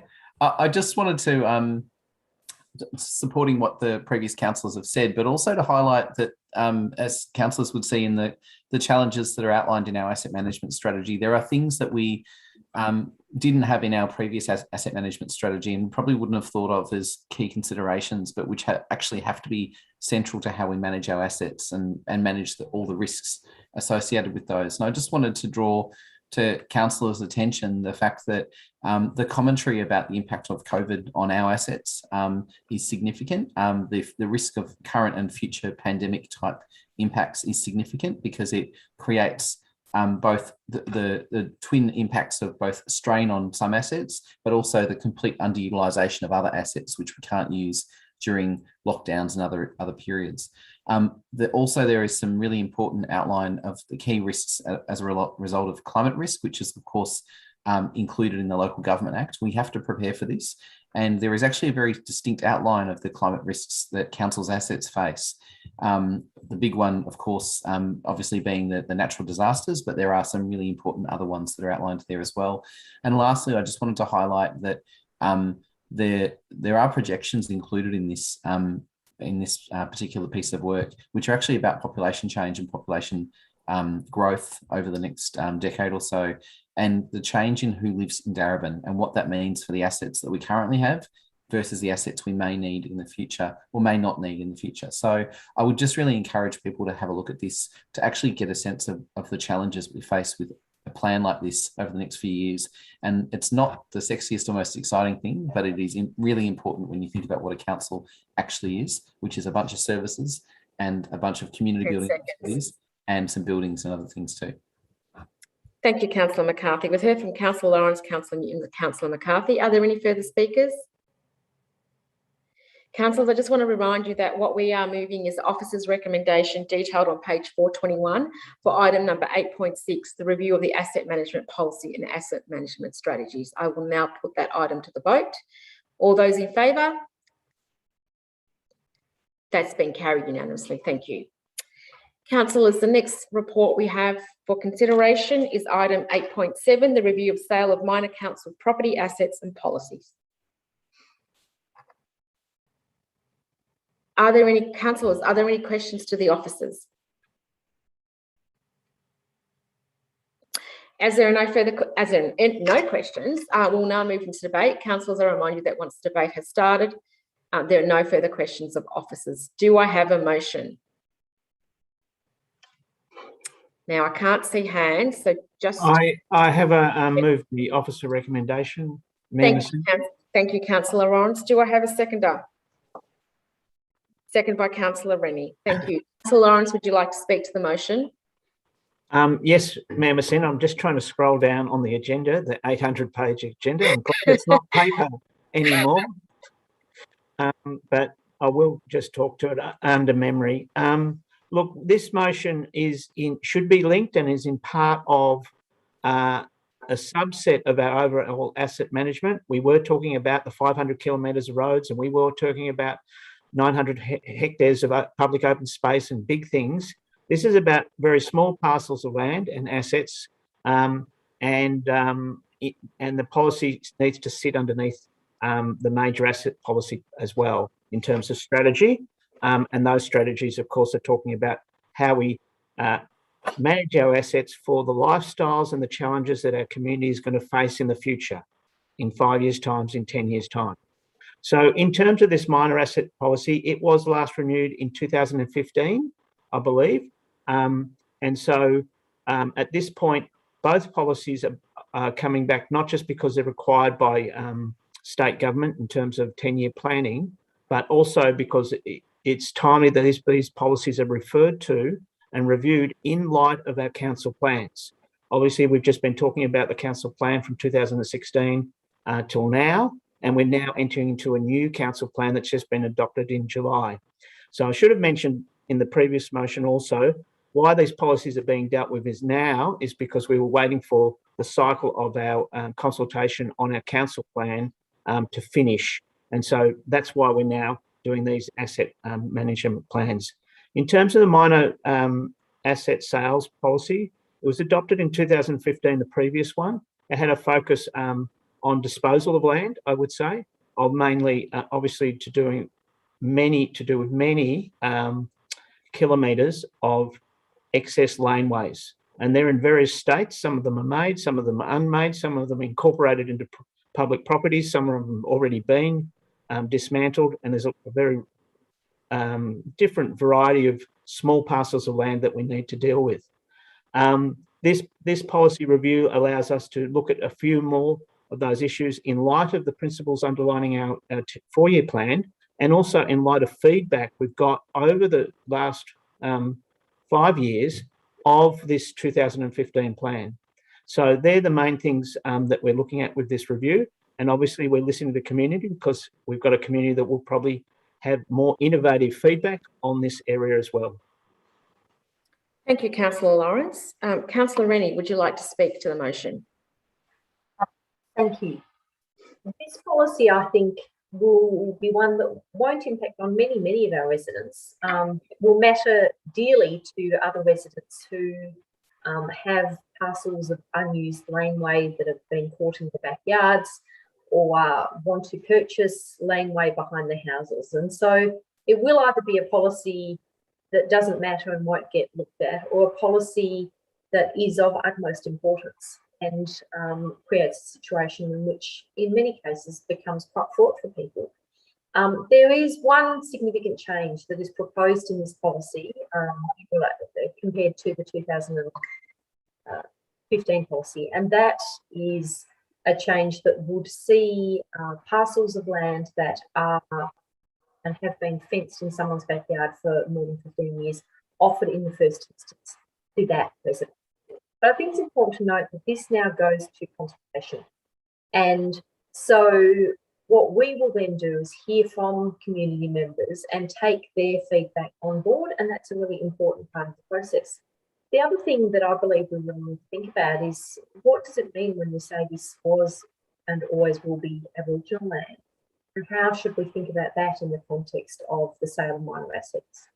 So I think this is a really interesting area of council business, because land is important. The land beneath our feet is Wurundjeri land, and that is the case first and foremost, whether we think of it as our laneway or someone else's laneway and how and why we'll sell it. So there are many dimensions to this. There are competing interests, and that makes it quite contested. So I hope that the community will actually give us lots of feedback. I welcome the consultation process, and it will, of course, come back to us when we have that information. Thank you. Thank you, Councillor Rennie. Are there any further speakers? I will now put that item to the vote. Oh, Councillor Greco? Yeah, yes. sorry. Hi, Gaetano. Over to you. Okay. Yeah, thanks, Messina. Look, I'd just like to make just a couple of points and pick up on what Councillor Lawrence and Councillor Rennie said. And the main thing I want to really focus in on is the change, as Councillor Rennie said, of this particular policy relative to our previous policy. And it centres around, if you like, giving the first bite at the cherry to people who have used that land, their laneways, and which is, in a way over time perhaps become integral to their own properties, obviously without having title over them, but then giving them an opportunity to have first call on purchasing that land. The other point that needs to be made is that that policy is in the past not only pre 2015, but way before, back in 2010 or earlier, we had a similar policy where we gave predominance to the ones that were using laneways and gave them a first call. So we're sort of in part going back to that approach, and I'll be really keen to see what community members, the ones affected by this particular policy, what their feedback would be and what their input would be. And I think that the way that the draft policy sits now, I think it strikes a good balance in terms of recognising those that have actually made use of laneways that as part of their property, and giving them at least first call on that. But I really wait to see what the community says on this before we formally endorse it. Thank you, Mayor Messina. Thank you, Councillor Greco. Are there any further speakers? Noted, Councillor Lawrence, Councillor Rennie and Councillor Greco. Councillors, before I move to the vote, I'd like to advise you that we are moving the officer's recommendation on page 489 for item number 8.7, the review of sale of minor council property assets policy. I will now put that item to the vote. All those in favour? I declare that motion carried unanimously. Thank you. Councillors, the next item we have on the agenda is 8.8, Daraban Libraries and Learning Strategy 2020-2024 Annual Progress Report 2020-2021. Councillors, I invite you to ask questions to the officers. Are there any questions to the officers? As there are no questions, I once again remind you that once we enter into the debate, there'll be no questions allowed. Councillors, do I have a motion? Councillor Williams, you're moving the officer's recommendation? Yes. And then second. Thank you, Councillor Newton. Over to you, Councillor Williams. The Daraban Libraries and Early Strategy 2020-2024 Annual Progress Report. It's a performance of the last year, which includes the re-imaging of library service deliveries to rapidly and continually to support the current community. There's lifelong learning opportunities for our community and employment. Due to the intermittent closures of our libraries because of COVID, our libraries have had not many face-to-face events and programs, although Council has been very running off their feet by offering home library services and deliveries to continually to support particularly vulnerable and isolated community members. I'd really like to say thank you to the staff that have continued these programs and programs such as story time and mindfulness meditation for young people, and also organising those click and collect services. And due to the lockdowns, we've had a huge increase in also digital collections of ebooks and audiobooks, magazines, musics, streaming, and also downloads of films, which I'm sure most of us have sat around on our bottoms watching lots of films and television lately, if it's not other social media. with the increase of also the Spanish and Macedonian collections, that has been an uptake that we've put towards our library collections due to the increase in population and the demand. So that's wonderful that we have another addition to our collection.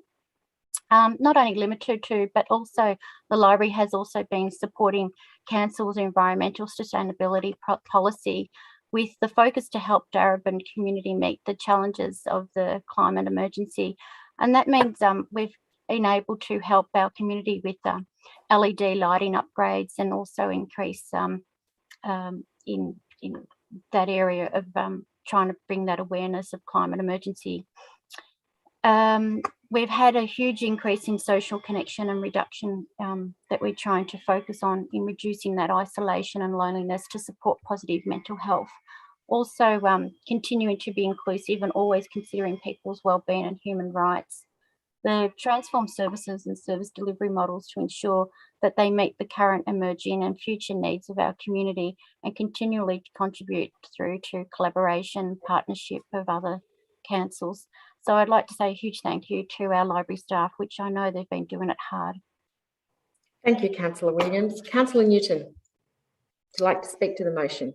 Yes, thank you, Mayor Messina. So it was really good to read this report. Long before I ever thought about being on council, I was a librarian based at Northcote Library, but also worked at Fairfield, Preston and Reservoir on occasion as well. So I know this area really well, and it was also my first introduction to the whole Daraban community, which, you know, I really know and love in a really different way now. But in some ways, what we do in the library world is quite similar to what we do in the council world, which is help people solve their problems, but also I think libraries are just incredible because they're a community space that anyone can go to. But obviously, as you all would have seen in the report, there were really, really big challenges this year under COVID with all the library closures. So I think the team has done an incredible job of mobilising and looking at how they can still provide services while under these restrictions. So I think, as Councillor Williams talked about, the fact that we've introduced Spanish and Macedonian collections, I think really reflects the community that we have now. I know that Greek and Italian, we've had Chinese, Vietnamese books and digital resources for a long time, but I think it's great to have resources for the new communities coming in as well. And I think for anyone that might be interested, I think some of the way that they've framed the report in terms of the good and the bad, I think is really incredible. And we can see through the statistics that some of the good news was that digital loans increased by 27%. So we're talking about ebooks, e-audiobooks, e-magazines, music streaming and film streaming. And there's such lovely testimonials in the report. And I might just read one which says, last year, my mum, 84 years young, who was an avid reader, was at a loss when the libraries were closed. I set her up on the iPad, borrowing ebooks from the Daraban Library. The iPad is wonderful because you can make the font really big, bigger than the large font books, which mum needs because of her failing eyesight. So there's lots of stories like that in the report, and the way that the library staff also pivoted to doing online story time, for example. And I know that everyone is just itching to get back into the library, but while we can't do that, they're doing an incredible job of making sure that people have resources. Thank you, Councillor Newton. Thank you, Councillor Williams and Councillor Newton. Are there any further speakers? I will now put that item to the vote. All those in favour? Thank you. That I declare that motion carried unanimously. Can I just also comment, and so eloquently spoken, Councillor Williams and Councillor Newton. I just want to read the last page on that, and says, "Library change lives. Can I urge the community, invite the community to download the Learning Strategy 2024 strategy, because there's a lot of information in there. It's a really great report. And just want to share that stories and knowledge empower us. And during this COVID period, we need it more than ever. So thank you very much to the team who put forward that particular strategies and the report that was lodged tonight. Councillors, the next item we have for consideration is item number 8.9, Preston Market Planning Process Update and Advocacy. Do I have any questions to the officers, councillors? As there are no questions to the officers, do I have a motion? Yes, Councillor Greco? I have a motion that should appear on the screen. Thank you. I'm just going to confirm, Councillor Greco, that this is where there's been some toing and froing, and thank you for working with councillors in relation to this motion. Can I just confirm that this is your motion? No, Member Senate. There it is. Yep. Okay. It's in two parts, yes, because it doesn't fit on one page. Can I just confirm that it is yours in full? Yeah, give me a moment just to quickly go through it. Yes, it is. Thank you, Councillor. Member Senate. That's moved by Councillor Greco. Do I have a seconder? Do I have a seconder? Yes, seconded by Councillor Hannan. Thank you. Councillor Greco, as the mover of the alternate motion, or the motion, would you like to speak to the motion? Yes, Member Senate. I'll just cover off on a couple of points. First of all, this motion is this report has come to us as a result of a previous motion that we put to council requesting an update on our advocacy efforts, and what the main part of this report and this motion is basically is to announce that we've nearly reached 10,000 strong petitions in regards to the saving the Preston market, and just like to express our thanks to the Mayor who's spearheaded the campaign in relation to the petition, and we've nearly hit the 10,000 mark. And what this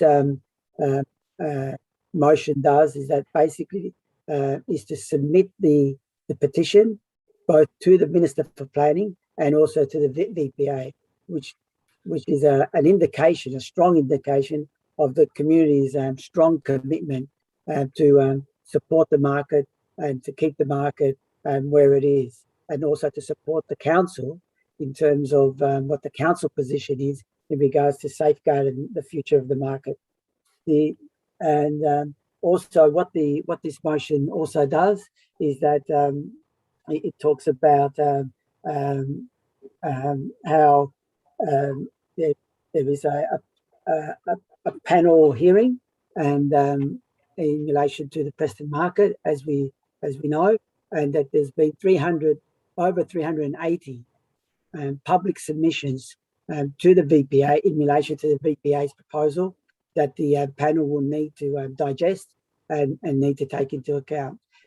I've had a quick browse of those submissions, looked at the first 30, 40 submissions, and I could not find one of those submissions amongst the first 30 or 40 that actually supports the VPA's proposal.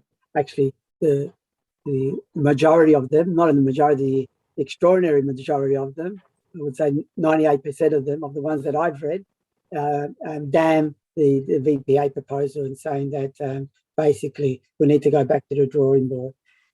Also, what I think it's important to note that, as the report indicates, is all the various campaign activities that the council has done. Now, I'd like to commend the officers for their attention and for their alertness in ensuring that we give the highest priority that we possibly can in pushing forward our campaign and to save the Preston market. There have been letters to politicians, there have been things that we've put on social media. We've had letters to our cold communities. We've even got a banner outside the council building. So we're really trying to make this front and centre of the community. So I commend the report and look forward to the launch of submitting these 10,000 strong petition to the Minister. Thank you. Thank you, Councillor Greco. Councillor Hannan, would you like to speak to the motion? Thank you, Mayor. Just briefly, this motion is about continuing to update the community. As we've heard from Councillor Greco, there's been a huge amount of consultation and a very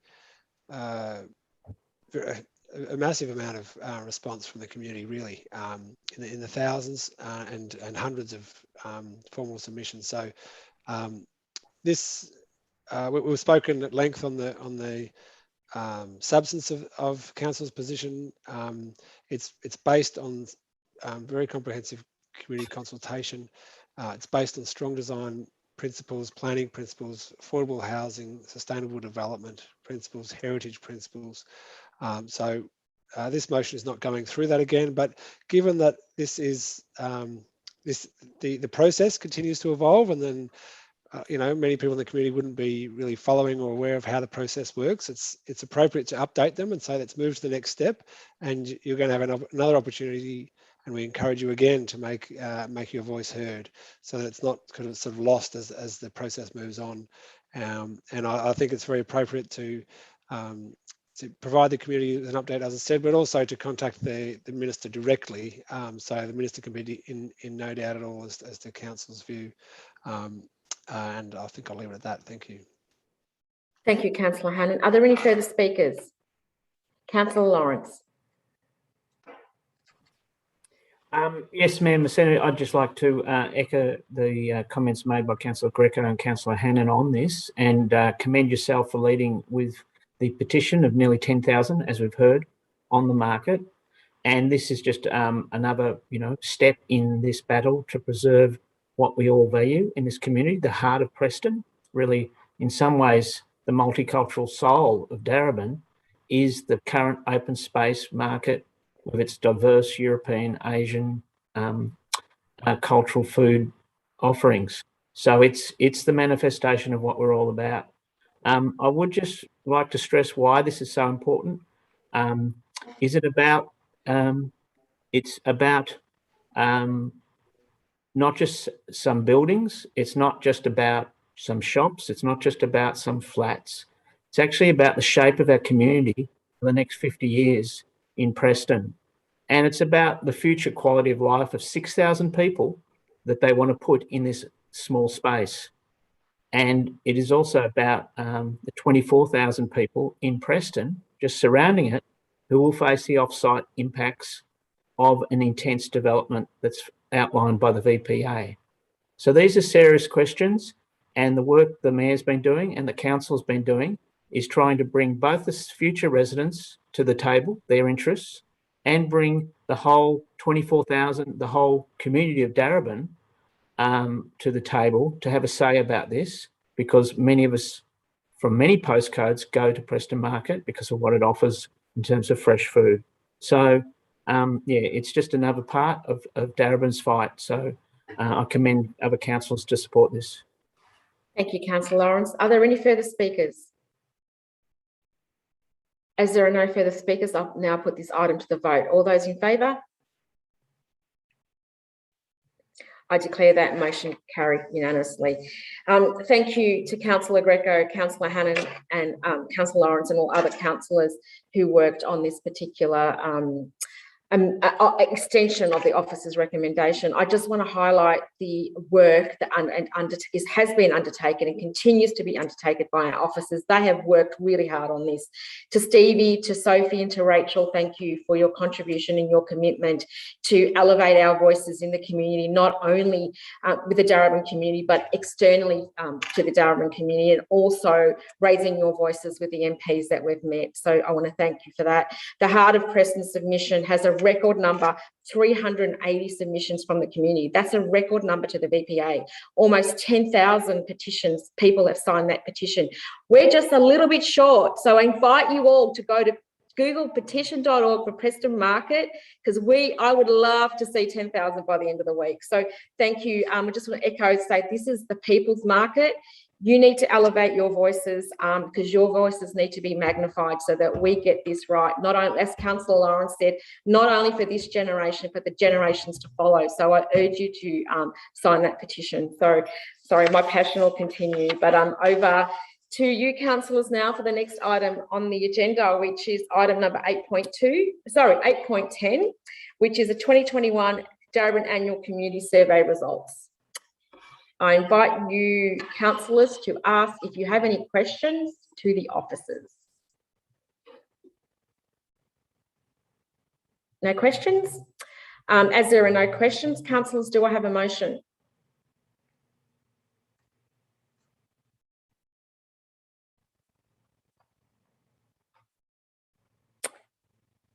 Councillors, who? Councillor Rennie's moved now. I'm happy to second, Mayor. Yep, great, thank you. I'm sorry for the little bit of delay. By the time I can't see all of you.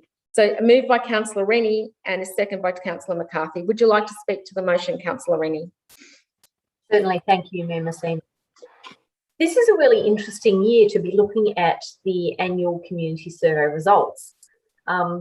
These results come out as a result of surveying that occurs across all local government areas to find out what community members think of the job that their council is doing in a number of different areas, including things like customer service, but also in terms of the quality of bike paths, for example, or planning decisions. So it's a very broad-ranging survey. And there were some variations this year, which, you know, at first glance forced us to take another look, because you never want your satisfaction ratings going down. But this is no ordinary year. And in fact, COVID has created a set of circumstances in which people live in and view their municipality and their council differently to how they might have done pre-COVID.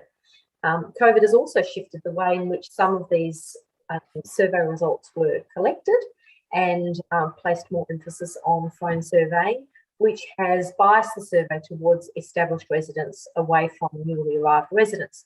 And so there are a number of factors outside of people's pure levels of satisfaction with council that actually influence the results.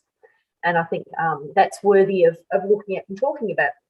And there are much smarter minds than mine who know and understand survey methodology who get involved in that.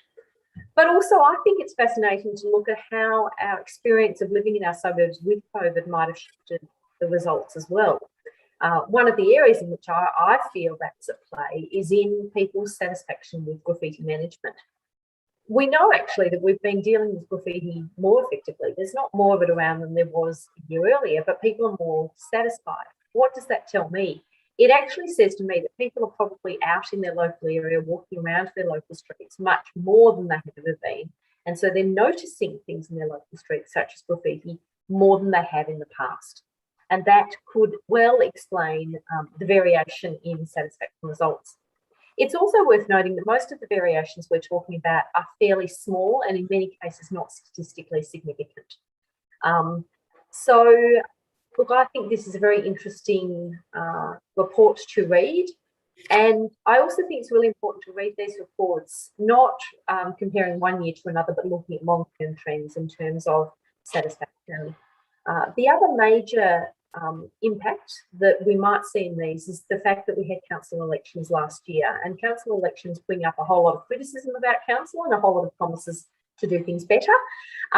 We all obviously want to do things better, and we're on a journey of continuous quality improvement. And I think therein lies the real value of these surveys and these results, is to give us an indication of the areas in which we can work harder.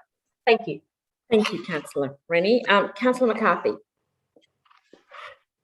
Thanks, Mayor. I think Councillor Rennie gave a great overview of what has been a really interesting year. And one thing that councillors would note from the report is that community satisfaction with local government performance generally has been down in the past 12 months. The decline for comparative councils for Daraban is that Daraban's decline is less than comparative councils, but we're always interested in where those factors are. So whilst the swing hasn't been as strong against us as it has been in other places, it's certainly something that we take really seriously. But what I found particularly interesting in this report was when you get to those, you drill down to those issues where we do have metrics on very particular issues, and you look at what council's performance indicator is. So what council has said in its council plan that it wishes to achieve and what the actual outcome is. It's a fascinating story. I'm just going to highlight a couple of these because they actually go against the so-called Herald Sun and 3AW narrative around local government, which is that we just need to focus on rates, roads and rubbish. Well, we do. And in fact, you just have to look at the figure of an 86.2% positive result in relation to our condition of our sealed roads. Our waste services came in at 97.6%. 97.6%. It's almost a perfect score. It's not a perfect score, but it is an indication of satisfaction at a very high rate. Likewise, our festivals and events. We do sometimes get criticised by some parts of the sort of the outrage media for investing in community activities, in multicultural festivals, in events and arts, and yet extraordinary satisfaction on that at 95%. So from my perspective, the detail is really important, and it's really important that we celebrate the work, but also look at performance at that granular level as well. Thank you, Councillor McCarthy. Are there any further speakers? Thank you, Councillor Rennie and Councillor McCarthy. What we're doing... Councillor Greco, go ahead. Yeah, look, thank you, Member Senator. Yeah, look, I would just like to back what the previous previous councillors have said, and in terms of highlighting some of the areas where we have made some, we've had some achievements, and also to acknowledge the effort of officers in regards to that. But I think we also have to be critical of ourselves, both as councillors, in terms of where perhaps we need to improve in certain areas. The survey highlighted that there's statistically significant variation in satisfaction with overall performance, and I think it's important that we look at that for what it is and actually drill down to see what some of those issues are, because you know, as a council, and particularly as councillors, we always need to do better in representing our community. I fully acknowledge and accept that, you know, we're going through a particular difficult time with COVID, but that also says to me, and that COVID has actually shown that people rely more on government services and the public sector in times of crisis. And because of that, we actually have to be at the top of our game in these difficult times, notwithstanding that it is difficult for both councillors and an organisation. And so we need to really pay attention to that.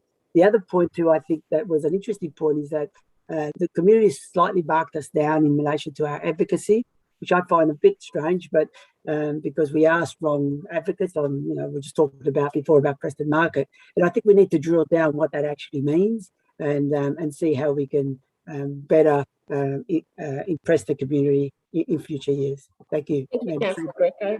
Are there any further speakers? Thank you, Councillor Rennie, Councillor McCarthy and Councillor Greco. I'll now put that item to the vote. All those in favour? I declare that carried unanimously. Thank you. Councillors, the next item we have on the agenda is item 8.11, the Governance Report, September 2021. Are there any questions to the officers in relation to this report, councillors? Do I have a motion? Which is obviously the officer's recommendation, unless it is amended. I just can't see everybody's hand. Can you yell out your name? Perhaps I can hear you because I can't see you all on the screen. Do I have a motion, councillors? Councillor Rennie, you're moving the officer's recommendation. Do I have a seconder? Seconded by Councillor McCarthy. Thank you. Councillor Rennie.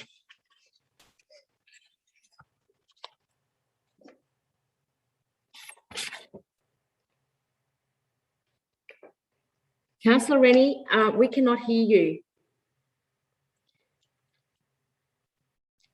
Is that better? Yes, it is. Thank you. My mic had switched itself off. Yeah.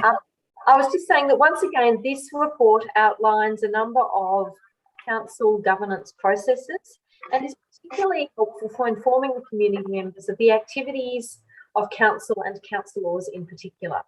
So the report includes a summary of advisory committee meetings, councillor meetings and other informal meetings of councillors, and it also contains the councillor reports, which means that this is a direct opportunity for community members to get an understanding of what their local representative, so their ward councillor, has been up to and how that person is actually representing their interests and their voice to council. So look, I think I can probably stop there and keep it fairly brief and leave it to my fellow councillors to add anything they like. Thank you.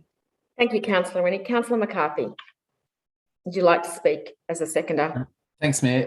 Look, probably just something I'd like to highlight in relation to this governance report, which probably differs from some of the other ones that we do have coming to us on a regular council cycle, because of course the governance report is now I suppose the the bundle of governance related matters in the one report is the delegations and the instruments of delegation which council will be adopting.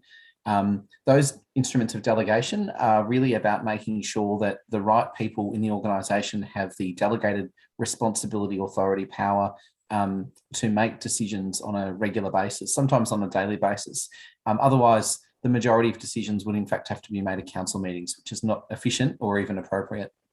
So just to highlight here, we have delegations to the Planning Committee, delegations to the Hearing of Submissions Committee. We also have delegations to particular council staff in relation to key items of council business. And these delegations are, there's no material change, as noted, to what these delegations encompass. So they are consistent with previous delegation arrangements. But if we don't make these particular delegations, then we actually create a problem for the organisation in terms of its efficiency and operations. So it's important for councillors to be aware of the detail of that, and also for community to be aware of how power and responsibility is delegated within the organisation under particular acts of parliament. I'll end it there, and otherwise just to say that I commend the report and encourage community members to read the notes. And obviously, I would also say, just to highlight as well, that this report also provides an overview of our activities, as Councillor Rennie mentioned as well. So if you wonder what a councillor does between council meetings, there's a lot of stuff, and it's quite diverse and interesting to read. Thank you, Councillor McCarthy. Are there any further speakers? And I'll put the officer's I note not quite, it is the officer's recommendation that we are supporting. I'll put that item to the vote. All those in favour? That item is carried unanimously. Thank you. The next report we have to consider this evening, councillors, is item number 12, property matters. Do we have any questions to the officers, councillors? No questions?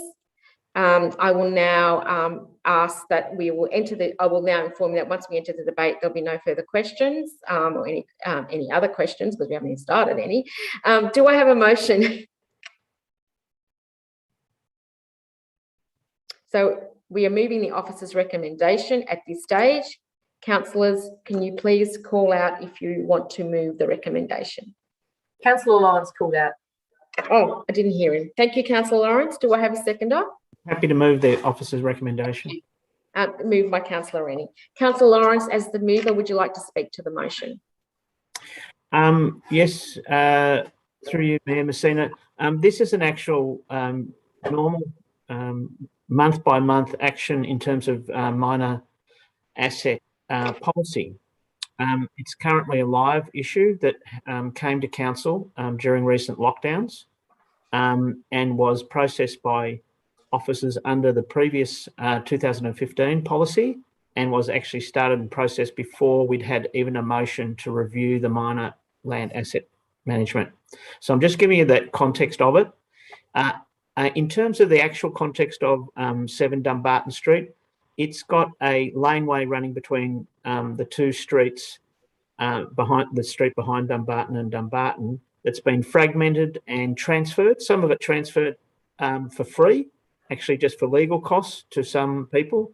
And so it's no longer a complete laneway. In fact, it's just a fragment of a laneway that's completely landlocked by fences all around it.